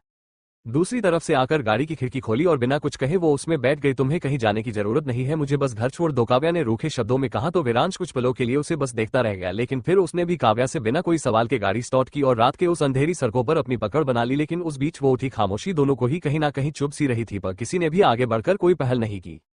और देखते ही देखते कब सफर खत्म होकर गाड़ी अपने मुकाम पर पहुंची। काव्या को इस बात का अंदाजा तब हुआ जब गाड़ी के ब्रेक लगने से उसे एक हल्का झटका लगा। ये कहा वो चौंक कर अपने आसपास देख विरांश से कुछ पूछ पाती कि उससे पहले ही वो गाड़ी से उतरा और काव्या की तरफ आकर उसने खिड़की खोली और उसकी तरफ हाथ बढ़ाया तो काव्या भी जैसे सब भूल बस उसकी आंखों में झांकने लगी। लेकिन इस बार इतना आसान नहीं था, क्योंकि जितनी जल्दी वो सब भूली थी उतनी ही जल्दी उसे वो सब चीजें याद भी आ गई, जिसके बाद उसका मुंह फिर से फूलकर लाल हो गया और वो खुद गाड़ी से बाहर आकर खड़ी हो गई। उसकी इस हरकत पर विरांश के होठों पर अपने आप ही एक मुस्कुराहट फैल गई और उसने अपने खाली हाथ की मुट्ठी बनाई और वापस खींच ली। इस वक्त वो जहां थे वो सड़क सुनसान तो नहीं थी, पर रात काफी हो जाने की वजह से वहां लोगों का और बाकी गाड़ियों का आना जाना काफी हद तक कम था, जिसकी वजह से वो जगह एक शोर शराबे से हटकर किसी शांत माहौल में तब्दील हो चुकी थी। अब रात थी तो रात के साथ चलती ठंडी हवा भी थी, जिसके चलने पर काव्या के बाल उसके चेहरे पर लहरा उठते और कपड़े उसके बदन से चिपक कर उसमें ही समा जाते। लेकिन अगर सबसे ज्यादा खूबसूरत कोई उस जगह को बना रहा था तो वो था आसमान में आज खिला वो पूरा चांद, जिसकी रोशनी में ही एक अलग खुमारी थी, जिसकी रोशनी में भी कर आज दोनों जैसे अपनी अपनी दुनिया में खोए थे। काव्या का चेहरा ऊपर उठा तो वो भी आज चांद की खूबसूरती में खुद को कहीं ढूंढने लगी, लेकिन जब पीछे से आकार विरांश ने उसका हाथ थामा तो उससे महसूस हुई गर्माहट ने ही काव्या की धड़कनों को बढ़ा दिया। आंखें खुद ब खुद उसकी तरफ घूमी, लेकिन विरांश ने उसकी तरफ न देख बस उसे अपने साथ ले जाकर सड़क के किनारे बने उस ब्रिज पर लाकर खड़ा किया और खुद बैठ गया। पर काव्या अभी भी खड़ी थी और उसे अपनी बड़ी बड़ी आंखों से देखती, जिसके बाद विरांश ने उसकी पकड़ी कलाई पर हल्के से जोर लगाया तो वो भी उसके बगल में जा बैठी। नाराज हो उसने ठंडी आवाज में पूछा तो काव्या ने सामने चमक रहे उस चांद की तरफ देख हल्के से नमे गर्दन हिला। दीपक खामोशी अभी भी उसके होठों पर थी। क्यों नाराज नहीं हो मुझसे? वो फिर से साफ आवाज में बोला। तो इस बार काव्या ने उसकी तरफ चेहरा घुमाया और बहुत ही सूखे और भारी शब्दों में बोली, क्योंकि जानती हूं तुम जरूर कोई बात को लेकर परेशान होंगे, जिसकी वजह से तुमने किसी और का गुस्सा मुझ पर उतार दिया। उसकी बात सुन विरांश मुस्कुराया और उसकी गोद में अपना सिर रखकर लेट गया। मेरा सर सच में बहुत दर्द कर रहा है, प्लीज दवा दो। पर काव्या तो जैसे मूर्त की तरह जमकर रह गई, हाथ हवा में उठे और वही लटक गए। आखिर उसे इस चीज की उम्मीद नहीं थी, लेकिन विरांश ने जब उसके ऐसे रिएक्शन देखे तो वो फिर से मुस्कुराया और उसके हाथ को पकड़ जबरन उन्हें अपने सर पर रख दिया। काव्या अभी भी बर्फ की तरह जमी थी, लेकिन अब उसके चेहरे पर भी ललामी और मुस्कान छाने लगी तो उसने चेहरा दूसरी ओर फेर लिया, लेकिन हाथ विरांश के सिर पर लगातार चलते रहे। सॉरी, विरांश ने आंखों को बंद रखकर ही कहा। तो काव्या के हाथ जो उसके सर को सहला रहे थे वो अचानक ही थम गए और उसके ऐसा करते ही विरांश ने धकी पलकों को उठाकर देखा तो ठीक सामने उस लड़की का चेहरा पाया, जिसके बगैर रहना अब उसके लिए मुश्किल था। लेकिन काव्या को अपनी बातों पर इतना सोचते देख वो हौले से मुस्कुरा दिया और उठकर बैठ गया। तुम सही थी, उस वक्त मैं किसी बात को लेकर परेशान था और जिसकी वजह से किया हुआ है। काव्या उसे आगे कुछ भी कहने से पहले बोली तो वो अब चुप हो गया। चेहरा फीका पड़ा और आंखों में काव्या को खोने का जो डर था वो साफ दिखने लगा। और ऐसा होते ही काव्या ने बेचैनी से उसके चेहरे को अपने नर्म हाथों में भरा और बहुत ही हल्की आवाज में बोली, प्लीज बताओ ना किया हुआ है? देखो मुझे बहुत घबराहट हो रही है, कुछ तो बोलो। उसकी आवाज तो अपने आप ही विरांश को देख थरथराने लगी, जिस पर विरांश ने कुछ न कहकर उसके माथे को अपने होठों से छुआ और उसके गाल को अपने हाथ के अंगूठे से सहलाते हुए बोला, कुछ नहीं हुआ है। नहीं, तुम झूठ बोल रहे हो, जरूर कुछ ऐसा है जो तुम मुझसे छिपा रहे हो, प्लीज बताओ ना, आखिर क्या बात है? कोई बात नहीं है तो फिर तुमने ऐसा क्यों कहा कि तुम किसी बात से परेशान थे? विरांश उसके रुआसेपन को देख मुस्कुरा कर रह गया और उसके बाल बिगाड़े तो काव्या ने चिढ़कर उसका हाथ अपने सिर से हटाया और नाराजगी जताते हुए कहने लगी, ऐसा करके बात बदलने की कोशिश मत करो, मैं जानती जरूर कोई बात है जिसे तुम मुझे बता नहीं रहे हो। आइसक्रीम खानी है? विरांश ने बेधड़क मुस्कुराते हुए कहा। तो काव्या चौंक गई। हो क्या आइसक्रीम? लेकिन विरांश ने चेहरे को हल्के से पीछे किया और आंखों की पुतलियां इशारे से घुमा दी, जिस पर काव्या ने भी मुड़कर ध्यान दिया तो उसका चेहरा मानो जैसे खुशी से खिल उठा, क्योंकि देर रात होने के बावजूद भी सड़क पर एक छोटा सा आइसक्रीम वाला खड़ा था, जिसकी चलती फिरती आइसक्रीम की दुकान से चमकती हरी लाल रोशनी से सड़क का एक हिस्सा रात के अंधेरे में भी जगमगा उठा। उसके पास रखे आइसक्रीम के डिब्बे में से ठंडी और मीठी खुशबू उठती हुई आ रही थी, जो सीधे काव्या की नाक को छेड़ते हुए उसके अंदर समा गई। आइसक्रीम मेरी फेवरेट। उसके मुंह में पानी आया तो विरांश की बस हंसी छूट गई। हंस क्यों रहे हो? अब फेवरेट है तो फेवरेट ही कहूंगी ना। अच्छा तुम यहीं रुको, मैं अभी आती हूँ। उसने जितनी जल्दी कहा उतनी ही तेजी दिखाकर वो अपनी जगह से उठकर ब्रिज से उतरी और दौड़ पड़ी उस आइसक्रीम वाले की तरफ। पर विरांश उसे रोक पाता तब तक तो वो वहां से जा चुकी थी, लेकिन नजरों के ठीक सामने नजर आ रही थी तो ज्यादा न सोचकर उसने बस मुस्कुराते हुए गर्दन हिला दी और चलती उन हवाओं को महसूस करने लगा। मुश्किल से कुछ पल बीते थे उसे कि तभी काव्या का फोन बजा, जो उसकी हड़बड़ी के चक्कर में वही ब्रिज पर विरांश के बगल में छूट गया था। लेकिन जब उसने फोन की तरफ रुख किया तो उसमें दिखते नाम पर उसके चेहरे पर कसाव बढ़ने लगा। फोन को हाथ में लिया और पीछे पलटकर देखने लगा जहां काव्या अभी भी उस आइसक्रीम वाले से उलझी हुई थी। अब फोन तुमने उठाया है तो तुम्हारी उलझन भी खत्म मैं ही किए देता हूं। मदन जी की कड़क शब्दों पर विरांश ने भौएं चढ़ा ली। तुम यही सोच रहे होगे न कि काव्या वहां कैसे आए, तो इस बात पर ज्यादा सोचने की जरूरत नहीं है तुम्हें, क्योंकि काव्या को मैंने ही वहां छोड़ा था। वजह उसने पथरीली और सख्त आवाज में सवाल किया तो मदन जी ने ठंडी सांस लेकर पहले तो अपना गला तर किया और फिर उनके चेहरे के भाव अपने आप ही बदल गए। वजह सिर्फ एक थी और वो मेरी बेटी की आंखों से निकलते आंसू थे। उसके चेहरे की उदासी थी, उसके होठों पर हमेशा खिली रहने वाली मुस्कुराहट जो अब कहीं खो सी गई है। मुझे वो किसी भी कीमत पर उसे वापस लौटानी है। जानते हो मैंने कभी भी काव्या की आंखों में आंसू आने नहीं दिए, लेकिन तुम्हारी वजह से आज मुझे उसकी आंखों में आंसू देखकर भी सहन करना पड़ता है। कितनी तकलीफ होती है एक बाप को जब वो अपनी औलाद को इस तरह तड़पते देखता है। उसकी भलाई के लिए ही उसे तुमसे दूर करके देख लिया, लेकिन शायद लगता है मैं गलत था, क्योंकि जिसे मैं उसकी भलाई समझता था वो तो उसे और भी तकलीफ पहुंचा रहा था। इसलिए मैंने एक फैसला लिया है, जिसे अब तक दूर करके सिर्फ मैंने अपनी बेटी को तकलीफ दी है। अब उसे उसके करीब लाकर उसके चेहरे की वो खुशी मुझे देखनी है, उसे फिर से पहले की तरह हंसते मुस्कुराते देखना है। आप कहना क्या चाहते हैं? विरांश को आज उनकी हर बात बहुत ही अजीब लगी तो उसने सामने से चेहरा घुमाकर काव्या की तरफ मोड़ लिया, जो अपने दोनों हाथों में आइसक्रीम लेकर उसकी ओर चली आ रही थी। मेरी बेटी मासूम है पर बेवकूफ नहीं है। अगर उसने तुम्हें पसंद किया है तो जरूर तुम्हारे अंदर कोई खास बात होगी। तुम्हें याद है तुमने मुझसे काव्या के लिए एक मौका मांगा था। मदन जी ने जैसे ही कहा तो मानो विरांश के आसपास एक सन्नाटा फैल गया। दिल की बड़ी धड़कनों के अलावा उसे कोई भी आवाज सुनाई नहीं दी। अगर कुछ सुनाई दे रहा था तो वो बस फोन के दूसरी ओर से मदन जी के शब्द थे, जो सीधे उसे अपने दिल पर असर करते महसूस हुए। तो आज मैं मौका देता हूं तुम्हें मेरी बेटी की जिंदगी को पहले की तरह करने का, उसे फिर से पहले की तरह खुश रखने का। पिछली बार मैंने ही तुम्हें उससे दूर रहने को कहा था, लेकिन आज मैं ही कहता हूं तुमसे, मेरी बेटी की जिंदगी में आकर उसे वो सारी खुशियां दो जिसकी वो हकदार है। और ये सुनते ही विरांश ने चैन से भरकर आंखें भींचकर सुकून की सांस खींची और जब आंखें खुली तो काव्या का वो मुस्कुराता चेहरा सटीक उसके सामने नजर आया, जो हवा में लहराते अपने बालों से परेशान होकर उन्हें पीछे की ओर झटक रही थी, क्योंकि अपने दोनों हाथों में तो उसने आइसक्रीम थाम रखी थी। आसमान में रात की छिटकी उस चांदनी की रोशनी में काव्या की खूबसूरती और निखर कर विरांश की आंखों में उतरने लगी और जब वो खिलखिलाकर उसे देख हाथ हिलाती तो विरांश को अपने शरीर में एक सिरहन सी दौड़ती हुई महसूस हुई, जिसके बाद ना तो उसने कुछ सोचा और न ही कुछ देखा, बस ब्रिज के किनारे से उठा और सीधे उस ओर बढ़ा जिस तरफ से काव्या आ रही थी। उसे अचानक अपनी तरफ इस तरह आते देख काव्या कुछ समझ पाती और उससे कुछ पूछती कि तभी जैसे उसके पूरे शरीर के रोंगटे खड़े हो गए। सांस से ऊपर नीचे चली तो हाथ पैर और बाकी पूरा शरीर भी कांपने लगा। आंखें तो हैरानी से बड़ी होकर जैसे बाहर निकलने को थी, पर जब विरांश ने उसके होठों को छोड़ कुछ इंच की दूरी पर चेहरा रख उसकी तरफ देखा तो उसे इस तरह सदमे में देख वो मुस्कुराया और एक बार फिर से उसके चेहरे को अपने हाथों में भरकर उसके होठों को अपने होठों से लगा लिया। ये किया था? काव्या ने हैरत में डूबकर अपनी उंगलियों को अपने होठों पर फेरा तो विरांश उसकी इस हरकत पर बस मुस्कुराता हुए उसे तकने लगा। ये तो तुम्हें प्यार करने का मन किया तो बस उसने जानबूझकर अपनी बात काव्या के सामने अधूरी छोड़ी और फिर वही हुआ जो उसे पता था कि होने वाला है। किया मतलब मन किया? उसने झुंझलाते हुए उसे अपनी ओर किया तो विरांश ने जल्दी ही अपनी मुस्कान छिपा ली। ये तुम्हारा अच्छा है, जब मन किया किसी और का गुस्सा निकाल लिया और जब मन में आया तब इस तरह से प्यार आगे नहीं बोलोगी? विरांश ने धीट बनकर पैर जमाए तो काव्या ने चिढ़कर उसके सीने पर हाथ रख उसे पीछे धकेल दिया। हथो मुझे नहीं बात करनी तुमसे। वो फिर से ब्रिज पर आकर बैठी तो विरांश भी उसकी दूसरी ओर बैठकर उसके हाथ पर अपना हाथ रख बहुत ही मीठी आवाज में बोला, तुम तो मुझसे नाराज नहीं थे तो अब क्या हुआ? हाँ नहीं थी, लेकिन अब हूं बहुत ज्यादा नाराज हूं। अच्छा सुनो, विरांश ने कहा, लेकिन काव्या ने चेहरा दूसरी ओर फेर लिया, जिस पर वो बस मुस्कुराया और उसके चेहरे को थाम कर अपनी तरफ जबरदस्ती घुमा लिया। नहीं सुनना है तो मत सुनो, सुनाना है तो बेशक सुना लो, रूठना है तो रूठ जाओ, पर मनाने की जिम्मेदारी मेरी होगी। काव्या ने झटके से चेहरा उठाया तो उसने फिर से पर बहुत हल्का दबाव बनाकर उसके लेबों को अपने लेबों से छू लिया। अब चाहे हंसना हो रोना हो, पर इस जिंदगी का हर लम्हा तुम्हारे साथ ही बिताना है मुझे।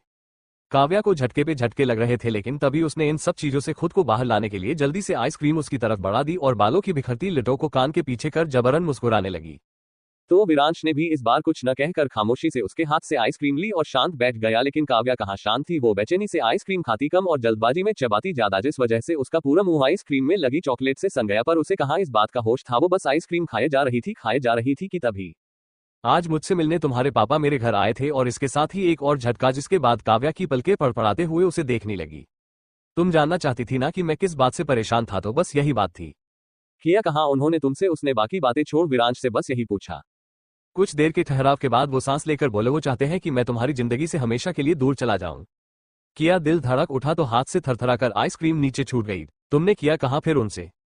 तुम्हें किया लगता है मैंने किया कहाँ होगा चच, अब मुझे कैसे पता तुमने किया कहाँ होगा पापा से, मैं वहां थोड़ी ना थी। वो चिड़चिड़ाई तो उसे ऐसा करते देख विरांश ना दिखने वाली मुस्कुराहट के साथ भी मुस्कुरा दिया। प्लीज बताओ ना तुमने किया, जवाब दिया। उन्हें ज्यादा कुछ नहीं, बस उनकी बात मान ली। का किया मतलब बात मान ली? उसका गुस्सा बढ़ा, लेकिन विरांश ने ऐसे दिखाया जैसे कुछ हुआ ही नहीं। क्यों, तुम भी तो उनकी बात मानकर उस पुलिस वाले से शादी करने के लिए हर बार मान जाती हो, तो फिर मुझे क्यों नहीं माननी चाहिए? उसने सामने देख काव्या की तरफ अपनी आइसक्रीम कर दी तो उसने भी झटके से उसे लिया और उसका रैपर फाड़कर खाने लगी। वो मेरे पापा है विरांश, जिनके चेहरे पर मैं कभी भी उदासी नहीं देख सकती, बहुत प्यार करती हूँ उनसे। और मैं तुमसे। काव्या के होठों पर शांति छाई तो विरांश ने बोलने के लिए होंठ खोल दिए। तुम उनसे प्यार करती हो इसलिए उनकी बात मानती हो, और उसी तरह मैं तुमसे प्यार करता हूँ इसलिए उनकी बात मान रहा हूँ। किया तुम सच में मुझसे दूर चले जाओगे? हम काव्या की आंखें छलकी तो वो उन्हें साफ करते हुए अपनी जगह से उठी और विरांश की तरफ देख बिजली की तरह कड़कड़ाते हुए बोली, तो ठीक है फिर जाओ, इनफैक्ट बात भी क्यों, तुम अभी यहाँ से जाओ, दूर जाना चाहते हो तो फिर यहाँ बैठकर किया कर रहे हो तो। अरे ये क्या कर रही हो? विरांश उसके इस तरह पीछे धकेलने पर कुछ कदम पीछे की तरफ लड़खड़ाया, लेकिन काव्या को कोई फर्क नहीं पड़ा, बल्कि वो तो उसे बार बार उसी तरह गुस्से से उसके सीने पर मुके बरसाकर उसे धक्का दिए जा रही थी।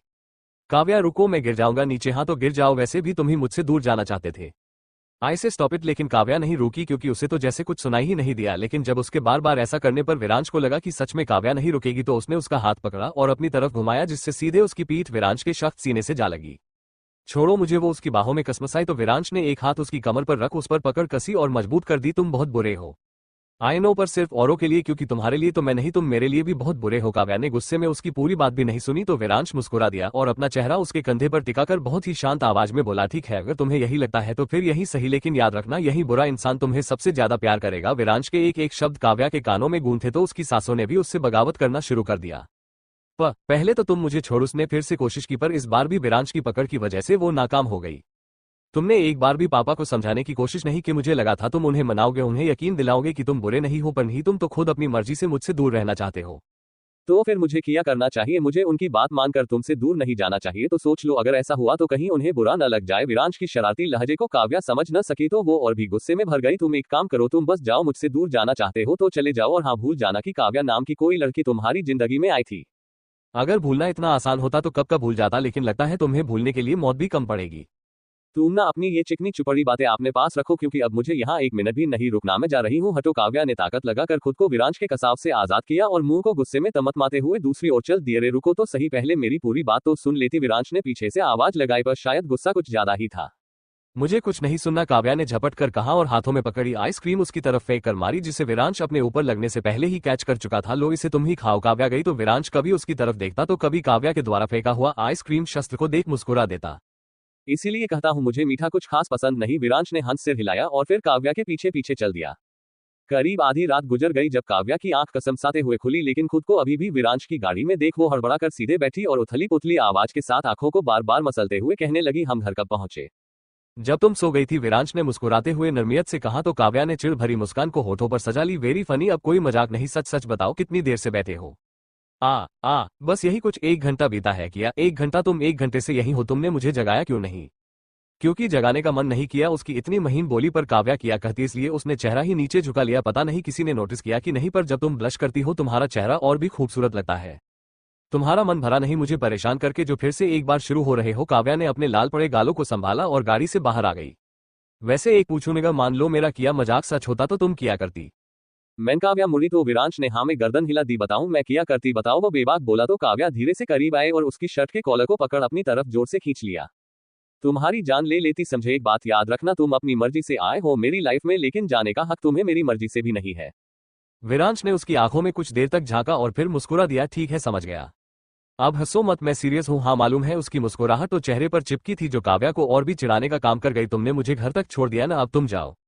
पहले तुम जाओ, उसके बाद मैं चला जाऊंगा। ठीक है, काव्या ने हाँ कहा और उसके बाद वो मुड़कर अंदर गई, लेकिन दरवाजे बंद करने से पहले उसने विरांश को भी वहां से जाने के लिए इशारा किया, जिसके बदले उसने बस पलकें झपक दी और काव्या ने उसे देखते हुए मुस्कुराकर दरवाजे को बंद कर लिया। लेकिन जैसे ही वो गई, मानो विरांश के चेहरे की रंगत ही बदलकर कुछ और हो गई। उसने शर्ट की स्लीव्स चढ़ाई और सामने लगी उस स्ट्रीट लाइट के पीछे दिखते साए की तरफ वो तेज कदमों से बढ़ता चला गया। लेकिन वहां पहुंच सिर्फ अंधेरी गलियों के अलावा उसे दूर दूर तक कुछ नहीं दिखा। लेकिन फिर भी उसके बावजूद ये देख उसकी आंखों में खून उतर आया। वो झुका और उस स्ट्रीट लाइट की हल्की रोशनी में दिखे मिट्टी पर छाप छोड़ते हुए वो जूतों के निशान, जो साफ जाहिर कर रहे थे कि यहाँ अभी जरूर कोई था जो काव्या और उस पर नजर बनाए हुए था। अब ज्यादा दिन तक ये लुक्का छुपी का खेल नहीं चलेगा, क्योंकि बहुत ही जल्द मैं ये खेल खत्म करने वाला हूँ। सुबह हुई और हमेशा की तरह ही मदन जी अपना अखबार लिए खाने की टेबल पर बैठ चाय की चुस्की के साथ उसमें दी गई हर हेडलाइन को बड़े ही गौर से पढ़ते और हर बार की तरह ही मालिनी जी उनके बगल में बैठकर उनकी इस आदत से झुंझला उठती पर कहती कुछ नहीं। गुड मॉर्निंग पापा। काव्या सीढ़ियों से उतर कर नीचे आए और सीधे मदन जी के साइड जाकर उनके गले लग गई। Good morning. आज बड़ी जल्दी उठ गई? हाँ, क्योंकि आज जल्दी आंख खुल गई थी। वो मुस्कुराई तो मदन जी भी अपनी बेटी के चेहरे पर रौनक देख मुस्कुरा दिए। काव्या, हाँ मम्मी, तुम कल रात कहीं गई थी क्या? काव्या की सांसें अटकी तो चाय का फंदा लगना तय था, पर मदन जी ने आगे बढ़कर बात को बदल दिया। क्या मालिनी जी, आप भी सुबह सुबह अपनी माओ वाली इन्वेस्टिगेशन करने बैठ गए? नहीं, मैं तो बस मैंने ही काव्या को रावी के यहाँ भेजा था। बहुत दिनों से उदास उदास सी थी, सोचा कुछ घंटे रावी के साथ रहेगी तो उसे अच्छा लगेगा। हाँ, पर मालिनी जी के दिल को अभी भी तसल्ली नहीं मिली तो उन्होंने फिर कुछ कहना चाहा, पर मदन जी ने फिर से बातों को गोलमोल घुमाकर उनका ध्यान कहीं और भटका दिया।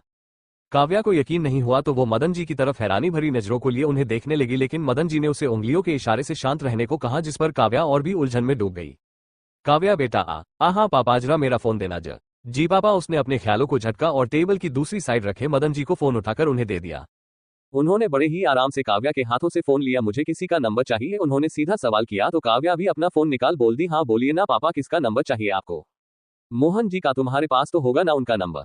काव्या के साथ मालिनी जी भी ताज्जुब में घिर गई, लेकिन सामने बैठे अपना पापा को इतना शांत स्वभाव रखते पाकर उसने धीरे से उनका फोन लिया और उसमें मोहन जा का नंबर डायल करने लगी। ऐसा करने पर उसके हाथ कांप गए। हेलो। मदन जी ने जैसे ही फोन कान पर लगाया कि घबराहट से काव्या का दिल धक से बोल गया, लेकिन एक बात थी जो उसे बार बार खटकी, क्योंकि मदन जी जिस तरीके से फोन पर मोहन जी से बात करते उसे देख काव्या को कहीं से नहीं लग रहा था कि वो उन पर कोई नाराजगी या फिर उनसे कोई शिकायत कर रहे हैं, बल्कि वो तो उनसे बहुत ही सहेजता से बात कर रहे थे।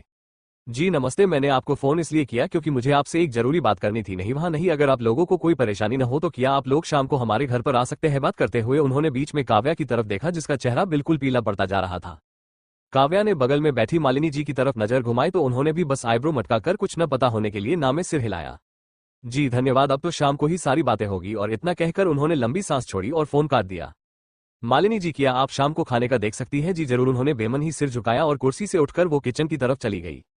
लेकिन काव्या को अब कुछ ठीक नहीं लगा तो वो भी अपना आधा ब्रेकफास्ट छोड़कर कॉलेज जाने के लिए अपने कमरे की तरफ चली गई।